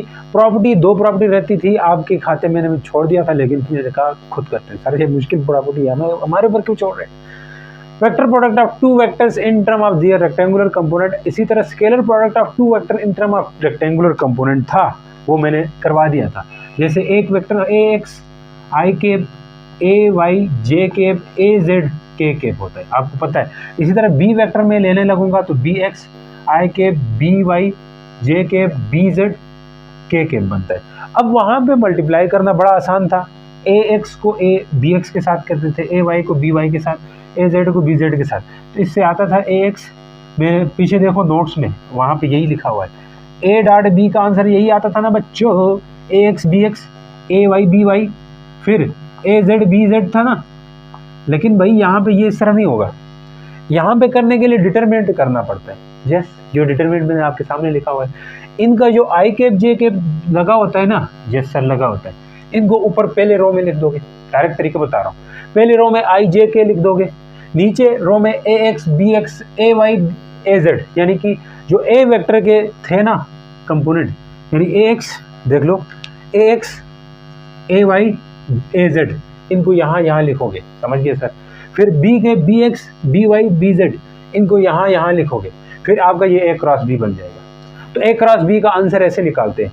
अब इससे रिलेटेड क्वेश्चन भी पूछे जा सकते हैं, क्योंकि वेक्टर प्रोडक्ट के एग्जांपल्स क्या हैं, बताओ क्या एग्जांपल्स है वेक्टर प्रोडक्ट के एग्जांपल्स क्या है मेरा डस्टर, ये है डस्टर, अब चेंज हो गया। वेक्टर प्रोडक्ट के एग्जांपल है सर, टार्क है, एंगुलर मोमेंटम है। तो टार्क क्या था बच्चों, आपको पता है आर क्रॉस एफ था। अगर मैं टार्क पूछूं तो आर वेक्टर दे दूं आपको कोई 2i के 3j के प्लस 1k के, फिर इसी तरह एफ वेक्टर दे दूं आपको, इस तरह दे सकते हैं ना, जैसे सर 1i के प्लस 2j के प्लस 3k के, ये दे दिया। मैं पूछूं टार्क बताओ, एग्जाम्पल ऐसे दे सकते हैं, टार्क बताओ, तो आप टार्क के लिए क्या करोगे, आर क्रॉस एफ। सर इनको हम मल्टीप्लाई कैसे करें, ऐसे ही करोगे जिस तरह यहाँ दिए हुए, ऊपर क्या लिखोगे बच्चों, आई जे और के, तो नीचे क्या कर देना है, ए के नंबर्स लिखो 2, फिर क्या लिखें 3, फिर क्या लिखें 1, फिर यहाँ पे नंबर्स लिखो, इसका क्या है 1, फिर क्या है 2, फिर क्या है 3, ऐसे कर दोगे। बात समझ चुके हो कि नहीं समझे हो, इस तरह करके करना है। अब इसको एक्सपेंड करना है, एक्सपेंड करना आता है, मैथ वालों के लिए मसला नहीं है, बायो वालों के लिए मसला बन सकता है। अब यहाँ पे पहले में क्या करते थे, आई बाहर लिखो, फिर आपने ये सारी रो छोड़ देनी है, तरीका समझो, ये रो सारी छोड़ देनी है और इसके सामने छोड़ देना है। तो ये सारी छोड़ दी मैंने, इसके नीचे आई के नीचे जो है 2 और 1 है, इसको छोड़ दो। आई के आगे क्या है, जे और के, इसको भी छोड़ दो। तो ये लिखो 3 2 1 3 लिखिए। फिर बाद में इसके लिए प्लस है यहाँ पे, लेकिन आपने माइनस लगाना है, माइनस फार्मूले में होता है, ठीक है माइनस। लेकिन आपने अगर यहाँ माइनस पढ़ा होता, माइनस ये पढ़ा होता, हो सकता था माइनस ये होता तो आप प्लस कर देते, ठीक है। सिचुएशन में नंबर्स के लिए होता है, वैसे यहाँ माइनस लगा देना है आपने, सही है, यहाँ प्लस ही आएगा। माइनस लगा दिया, ये भी छोड़ा, इसके नीचे भी छोड़ा, इसके साथ भी छोड़ देना है, तो 2 1 1 3 आएगा बच्चों, 2 1 1 3। इसमें अब ये करना है, तो ये छोड़ दिया, ये भी छोड़ दिया, तो 1 3 छूटेगा, यहाँ से 2 1 3 2 आएगा। 2 हाय जगह नहीं है, तो पहले के केब लिख दो ना, के प्लस के केब लिखोगे, क्या लिखोगे, प्लस के केब लिखोगे, आगे आ जाओ, तो ये छूटेगा 2 1 3 2 2 1 3 2, समझ गए हो 2 1 3 2, नजर आ रहा है कि नहीं आ रहा है, सर अब देखो ए सोल्यूशन, ये सारा टार्क निकल रहा है, यहाँ ट्रा निकल रहा है, ट्रा नहीं टार्क निकल। आई को बाहर छोड़ोगे, अंदर मल्टीप्लाई करो, ये और ये 3 to the 6, बीच में माइनस लगाते हैं, आपको पता है। हाँ 2 1 are 2, आपको पता होगा, साल का आखिर में पढ़ रहे हो ना यार, शुरू में नहीं देखता। 2 3 are 6, बीच में माइनस होता है, 1 1 are 1। इसको ये इस तरह जिस तरह डिटरमिनेंट आप मैट्रिक्स करते थे 9th क्लास में, उसी तरह निकालना है। प्लस के 2 2 are 4, 1 3 are 3, माइनस बीच में लगाते हैं, सही है। तो आई कैप आ गया, ये क्या आता है बताओ, 2 से 6 से 2 गया, 4 आ गया, तो आई कैप जे कैप हो गया। ये 6 से 1 गया, 5 आ गया, यहाँ से बताओ 1 आएगा ना, 1 आएगा, क्यों 4 से -1 कर दिया, तो ये 4 आई कैप -5 जे कैप प्लस 1 के कैप, ये आपका क्वेश्चन हो गया। तो टार्क भी इस तरह पूछ सकते हैं, एंगुलर मोमेंटम भी पूछ सकते हैं, जो भी पूछे आप आंसर इस तरह दे दोगे। नेक्स्ट आ जाओ, नेक्स्ट प्रॉपर्टी है, ये नई प्रॉपर्टी है, बहुत इंपॉर्टेंट प्रॉपर्टी है। ये जो बुक आपके पास 2010 के अंदर वाली बुक थी, उसमें ये टॉपिक था, तो उन्होंने फिर बुक चेंज हो गई, फिर नहीं रहा ये टॉपिक, अब फिर आ गया है, तो अब फिर क्वेश्चन आएंगे। तो मैंने भी पुराने क्वेश्चन लाए हूँ आपके लिए, तो क्वेश्चन भी सॉल्व करेंगे, ठीक है जी। तो ये टॉपिक नया टॉपिक है, फिजिकल सिग्निफिकेंस। पहले नहीं हुआ करता था, जब आप केपीके की बुक पढ़ते थे, आप तो नहीं पढ़, आपके सीनियर पढ़ के गए, उस वक्त ये नहीं था, एक नई चीज़ आ गई, तो इसलिए ये आप इससे रिलेटेड क्वेश्चन भी देखो, ये टॉपिक भी देखो। Physical significance of vector product, कि वेक्टर प्रोडक्ट से हम जब भी वेक्टर प्रोडक्ट करेंगे ना, वेक्टर प्रोडक्ट का मैग्नीट्यूड जो होता है, यानी कि ए क्रॉस बी का माड, ये मैग्नीट्यूड होता है। तो जो मैग्नीट्यूड ऑफ वेक्टर प्रोडक्ट है, उससे हम पैरेललोग्राम का एरिया निकालते हैं। पैरेललोग्राम पढ़े होंगे 9th क्लास में, थ्योरम पढ़ते थे पैरेललोग्राम, जिसकी 2 साइड पैरेलल होती है, अपोजिट साइड पैरेलल होती है, डायगोनल इक्वल होते हैं, तो ये पैरेललोग्राम होती है। तो आपने क्या करना है, जब वेक्टर प्रोडक्ट से आपने पैरेललोग्राम का एरिया निकाल सकते हो। मान के चलो ये एक साइड जो एक वेक्टर है, पैरेललोग्राम की एक साइड एक वेक्टर है, फिर दूसरी साइड दूसरा वेक्टर है, तो अब आपने क्या करना है, इनके बीच में एंगल है, और इसका एक कंपोनेंट लोगे तो क्या आएगा, बी साइन थीटा आएगा। आपको पता है पैरेलल कंपोनेंट हॉरिजॉन्टल तो बी cos थीटा होता है, तो cos थीटा यहाँ क्रॉस प्रोडक्ट में cos थीटा लगता नहीं है, तो इसलिए आप सिर्फ और सिर्फ साइन थीटा लगाओगे। तो आप जब a और b साइन थीटा साथ मल्टीप्लाई करोगे, तो ये आपके पास एरिया ऑफ पैरेललोग्राम होगा। अब इसके 2 केसेस बनते हैं। एरिया ऑफ पैरेललोग्राम 2 तरीकों से निकालने का है। एक तरीका, जब आपको साइड्स दिए हुए हैं, पैरेललोग्राम की ये साइड दी हुई है, ये साइड और ये साइड दी हुई है, तब आपने a क्रॉस b का माड करना। मैं क्वेश्चन करवाऊंगा, उसमें आपको पता लग जाएगा। a क्रॉस b का जो माड है, उसी से आपके पास पैरेललोग्राम का एरिया निकलता है। जब बाज़ दफ़ा आपसे कह देता है कि साइड्स नहीं देता है, अभी तो यहाँ इस डायग्राम में साइड्स दिखेंगी, क्योंकि ये वेक्टर्स ए वेक्टर और बी वेक्टर क्या है, बेसिकली इस पूरे पैरेललोग्राम यहाँ मैंने बनाई, इस पैरेललोग्राम की साइड्स हैं, दिखाई पड़ रही हैं आपको। जैसा अगर बाज़ दफ़ा कह देता है ये साइड नहीं दे देता है, नहीं दे के क्या करता है, वो बोलता है कि पैरेललोग्राम जो है उसका मैंने आपको डायगोनल दे दिए, डायगोनल्स, एक ये डायगोनल एक ये डायगोनल, ध्यान से। अब ये डायगोनल दे दे और ये डायगोनल दे दे, डायगोनल भी दे सकता है। जब डायगोनल देगा फिर पूछेगा पैरेललोग्राम का एरिया बताओ, तब इसके लिए ये फार्मूला लगेगा बच्चों, 1/2 और a क्रॉस b का माड करना है। अब ये क्यों ये लगता है, क्यों ये नहीं लगता, इसका बहुत बड़ी डिटेल में बात हो सकती है, वो किसी और वीडियो में करेंगे, लेकिन यहाँ पे अभी के लिए ये याद रखो, क्योंकि एग्जाम नज़दीक आ चुके हैं। तो 1/2 a क्रॉस b का माड करोगे। अब क्वेश्चन की तरफ आते हैं, क्वेश्चन में ये चीज़ें पूरी होंगी आपकी। तो पहला क्वेश्चन है फाइंड एरिया ऑफ पैरेललोग्राम। ये 2012 में पूछा गया था फेडरल बोर्ड के अंदर, लेकिन इसी से आपका क्वेश्चन बन जाना चाहिए। If area of parallelogram, if diagonals are, diagonals दे चुका है उसने, डायगोनल्स दे दिए, तो डायगोनल्स दिए तो ये फार्मूला लगेगा बच्चों, डायगोनल्स दिए तो ये वाला लगेगा। पहले a क्रॉस b का माड निकालो। a क्रॉस b का माड कैसे निकालते हैं, अब इसके लिए माड निकालने के लिए आप ये a क्रॉस b निकालो। पहले माड तो आसान है, माड कैसे करते हैं, ax का स्क्वायर, ay का स्क्वायर, az का स्क्वायर, तो इसी तरह करना है। पहले आप a क्रॉस b कर दोगे, समझ चुके हो कि नहीं। ये आपके एक्सरसाइज में ये सेक्शन बी का क्वेश्चन है, जस्ट BC में पूछने का क्वेश्चन है, ये उस तरह का क्वेश्चन नहीं है जो मैं आपसे कहूँ कि उसमें आ सकता है। सेक्शन बी का क्वेश्चन है, तो इसमें देख लें a वेक्टर भी है, b वेक्टर है, तो हमें a और b को क्रॉस करना होगा, a और b का क्रॉस करना होगा। आपको पता है i है, j है, फिर k कैप आएगा, यहाँ से देखो 4 आएगा, फिर ये क्या लिखूँ जी, कुछ नहीं है तो 1 लिख सकते हैं, 1 लिखेंगे। फिर क्या है जी, 2 लिखेंगे, 2 लिख सकते हैं। नीचे इधर से बताओ -2 लिखेंगे, फिर इधर का बताओ 3 लिखेंगे, फिर इधर अगले का बताओ 4 लिखेंगे। समझ चुके हो अब तक, हाँ जी। अब इनका क्रॉस निकालो, कैसे निकाल सकते हैं, i को बाहर साइड पे क्या अंदर बताओ, ये नहीं लिखेंगे, ये 2 लिखेंगे, 1 3 -2 4। आगे क्वेश्चन में माइनस बात वाले के साथ लिखते हैं, ये नहीं लिखेंगे, ये नहीं लिखेंगे, 4 -2 4 हो जाएगा बच्चों। फिर आगे के कैप कर दोगे, ये नहीं लिखेंगे, ये नहीं लिखेंगे, ये लिखेंगे, 4 1 -2 3 कर देंगे। बात समझ चुके कि नहीं समझिए, यार सर समझ चुके हैं। यहाँ से ए क्रॉस बी निकल रहा है, ये क्या निकल रहा है, ए क्रॉस बी, मार नहीं निकल रहा है, तो आई छोड़ दोगे, 1 4 4 करोगे, 3 ये।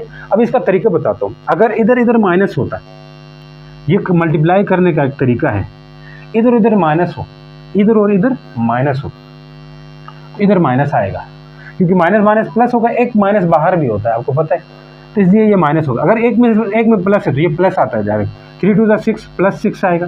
सर -6 क्यों नहीं किया, क्योंकि वो जो डिटरमिनेंट निकालते वक्त एक माइनस बीच में भी लगाते हैं ना, उस बीच वाले माइनस के साथ ये प्लस हो जाता है। आगे चलो, जे के ये 4 4 16 होता है। अब दोनों में माइनस है तो मैं माइनस ही कर दूंगा, दोनों में माइनस है तो माइनस करोगे, दोनों में प्लस है तो प्लस कर दोगे, क्योंकि बीच वाला माइनस का खेल आपने दिमाग में खेलना है।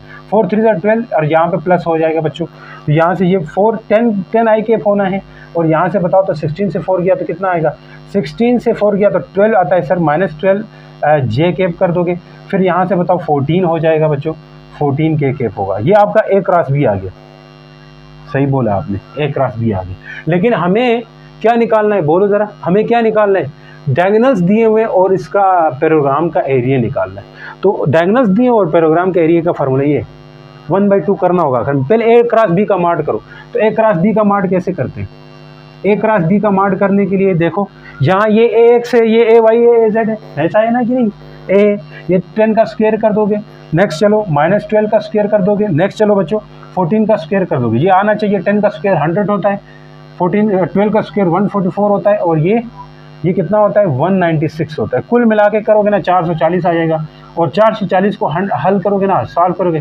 2√110 आएगा बच्चों, जैसे ये आ जाएगा। ये ए क्रॉस बी का मार्ट आ चुका है, सही है।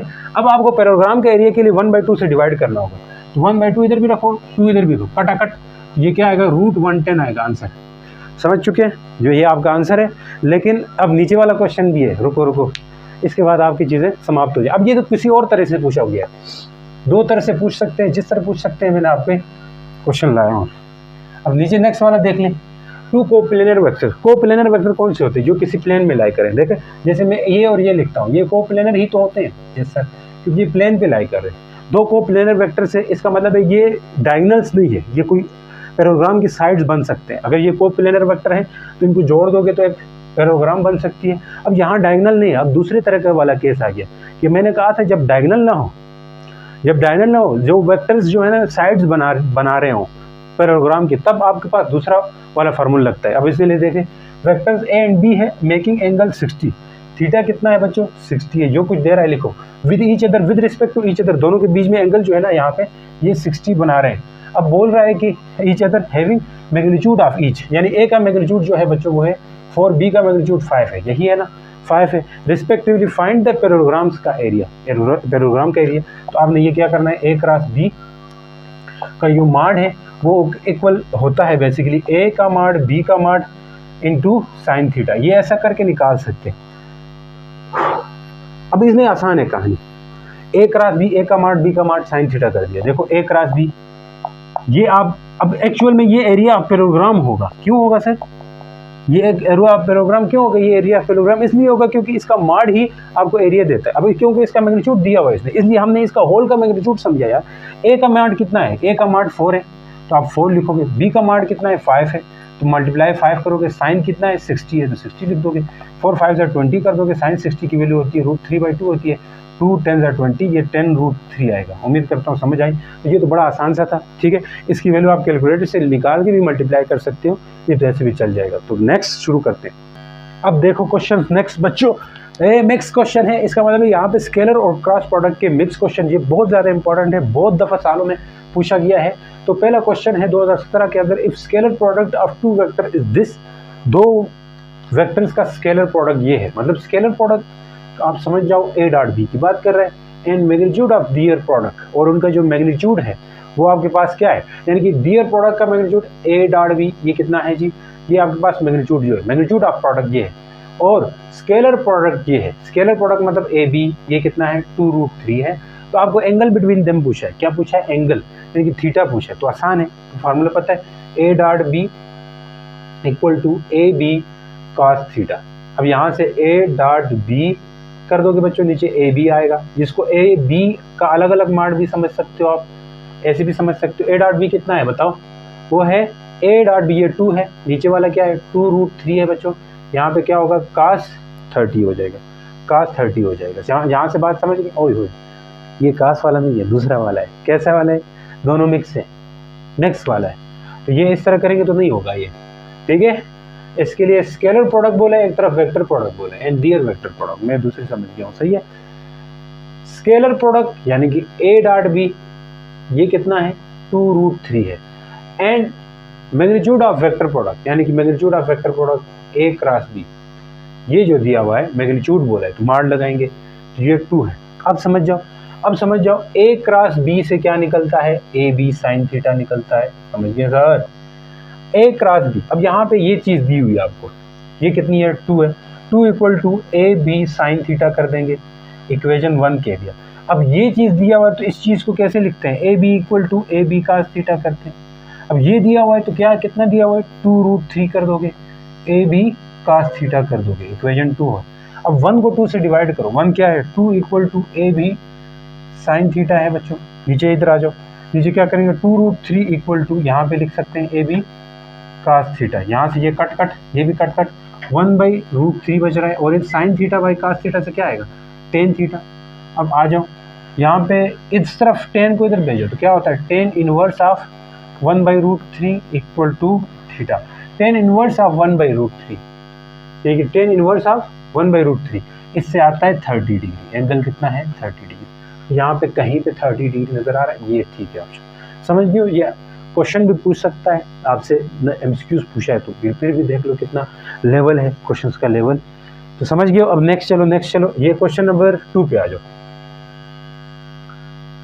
हाय सर, मजा आ गया, बोलो जी, कमेंट करके बताओ। आप लोग कमेंट नहीं करते हो ना, फिर मुझे मोटिवेशन भी मिलती है आप लोगों के लिए वीडियो मेहनत करने के लिए।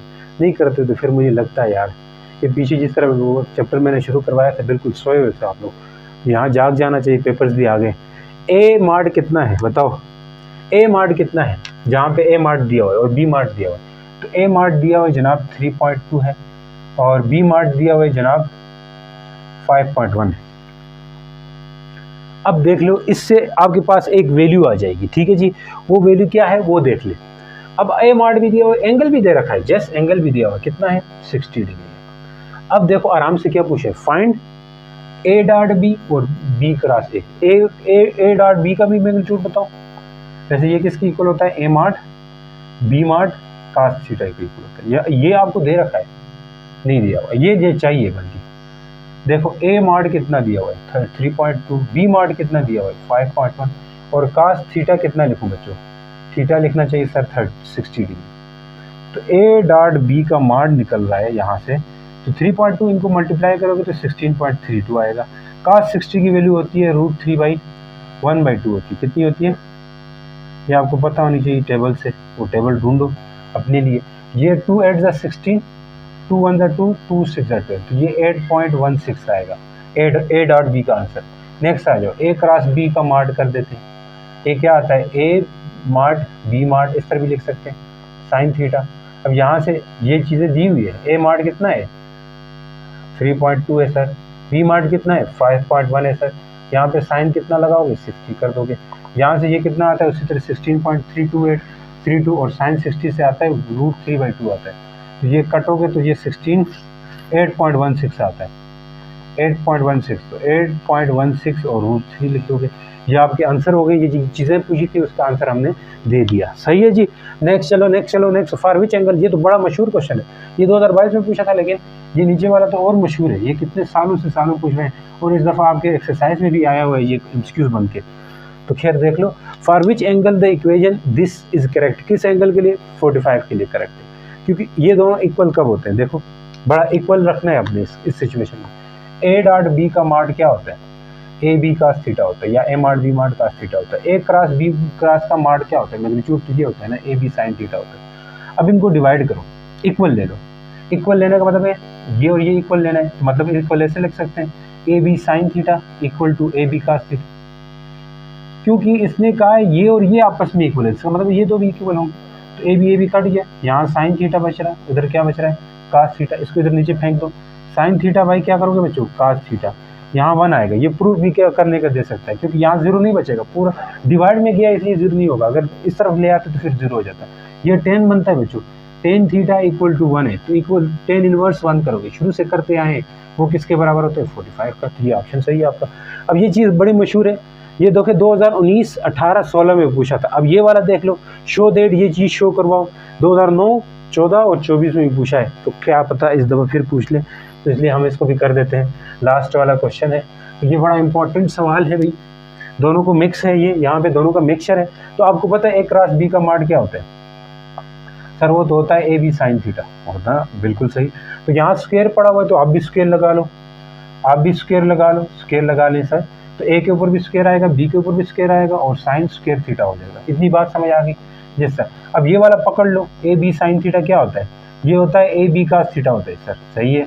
अब इधर स्क्वायर डाला हुआ है तो आप भी स्क्वायर कर दो इसके मुताबिक, इसके ताबे बनो है ना, इसकी ज़रा हुक्म मानो, कास स्क्वायर थीटा, ये बन जाएगा। इक्वेशन 2 हो चुकी है अब तक।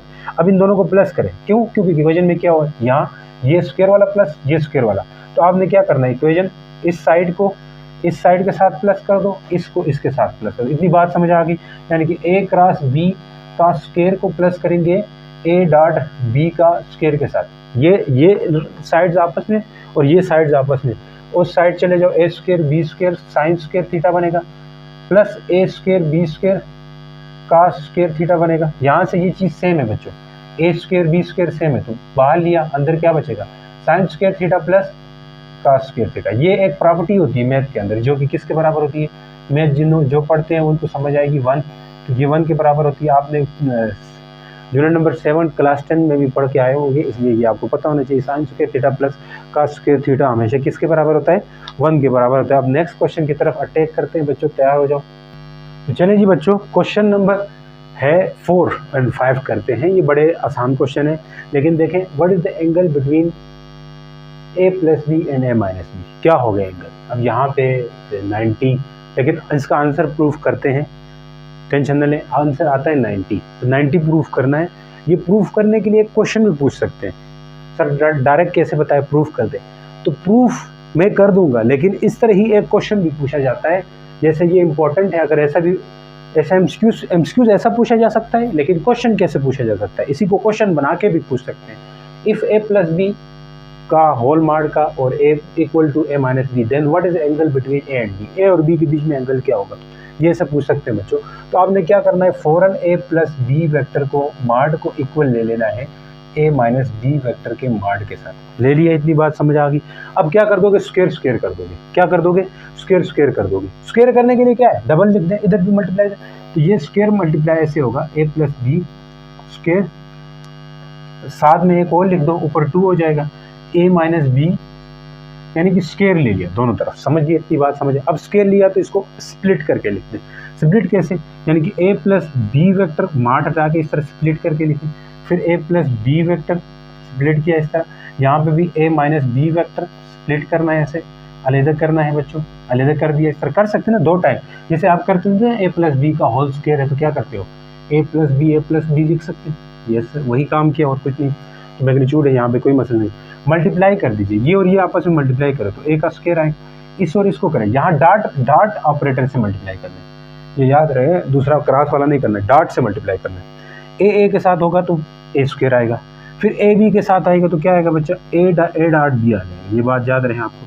फिर B A के साथ होके मैं A cross B dot A होता है, लेकिन B डॉट A होता है, लेकिन मैं इसको A डॉट B कर सकता हूँ, क्योंकि जो स्केलर प्रोडक्ट है ना वो कम्यूटेटिव लॉ को ओबे करता है, चाहे आप A डॉट B लिखो चाहे B डॉट A लिखो। यहाँ से क्या आ जाएगा बच्चों, B स्क्वायर आएगा। इतनी बात समझ आ गई? अब इधर आ जाओ, इधर भी क्या होना है, A स्क्वायर होना है, A और माइनस करो तो माइनस A डॉट B आएगा बच्चों। तो अगले से यहाँ से BA आता है, लेकिन मैं फिर से क्या करूँगा, AB कर सकता हूँ दोबारा से। क्यों करूँगा सर, क्योंकि मुझे पता है कि स्केलर प्रोडक्ट जो है ना वो कम्यूटेटिव लॉ को ओबे कर रहा है, और यहाँ से B का स्क्वायर हो जाएगा, माइनस माइनस प्लस हो जाएगा, B का स्क्वायर। इतनी बात समझ आ गई? अब देखें A स्क्वायर हो रहा है, और यहाँ 1 time AB 1 time AB 2 time A dot B कर सकते हैं बच्चों, प्लस B का स्क्वायर पता है इक्वल टू A स्क्वायर होगा, माइनस यहाँ से भी 2 डॉट AB कर सकते हैं बच्चों, फिर प्लस B स्क्वायर होना है। इतनी बात समझ आनी चाहिए आपको। इसको उधर फेंक दो, प्लस हो जाएगा।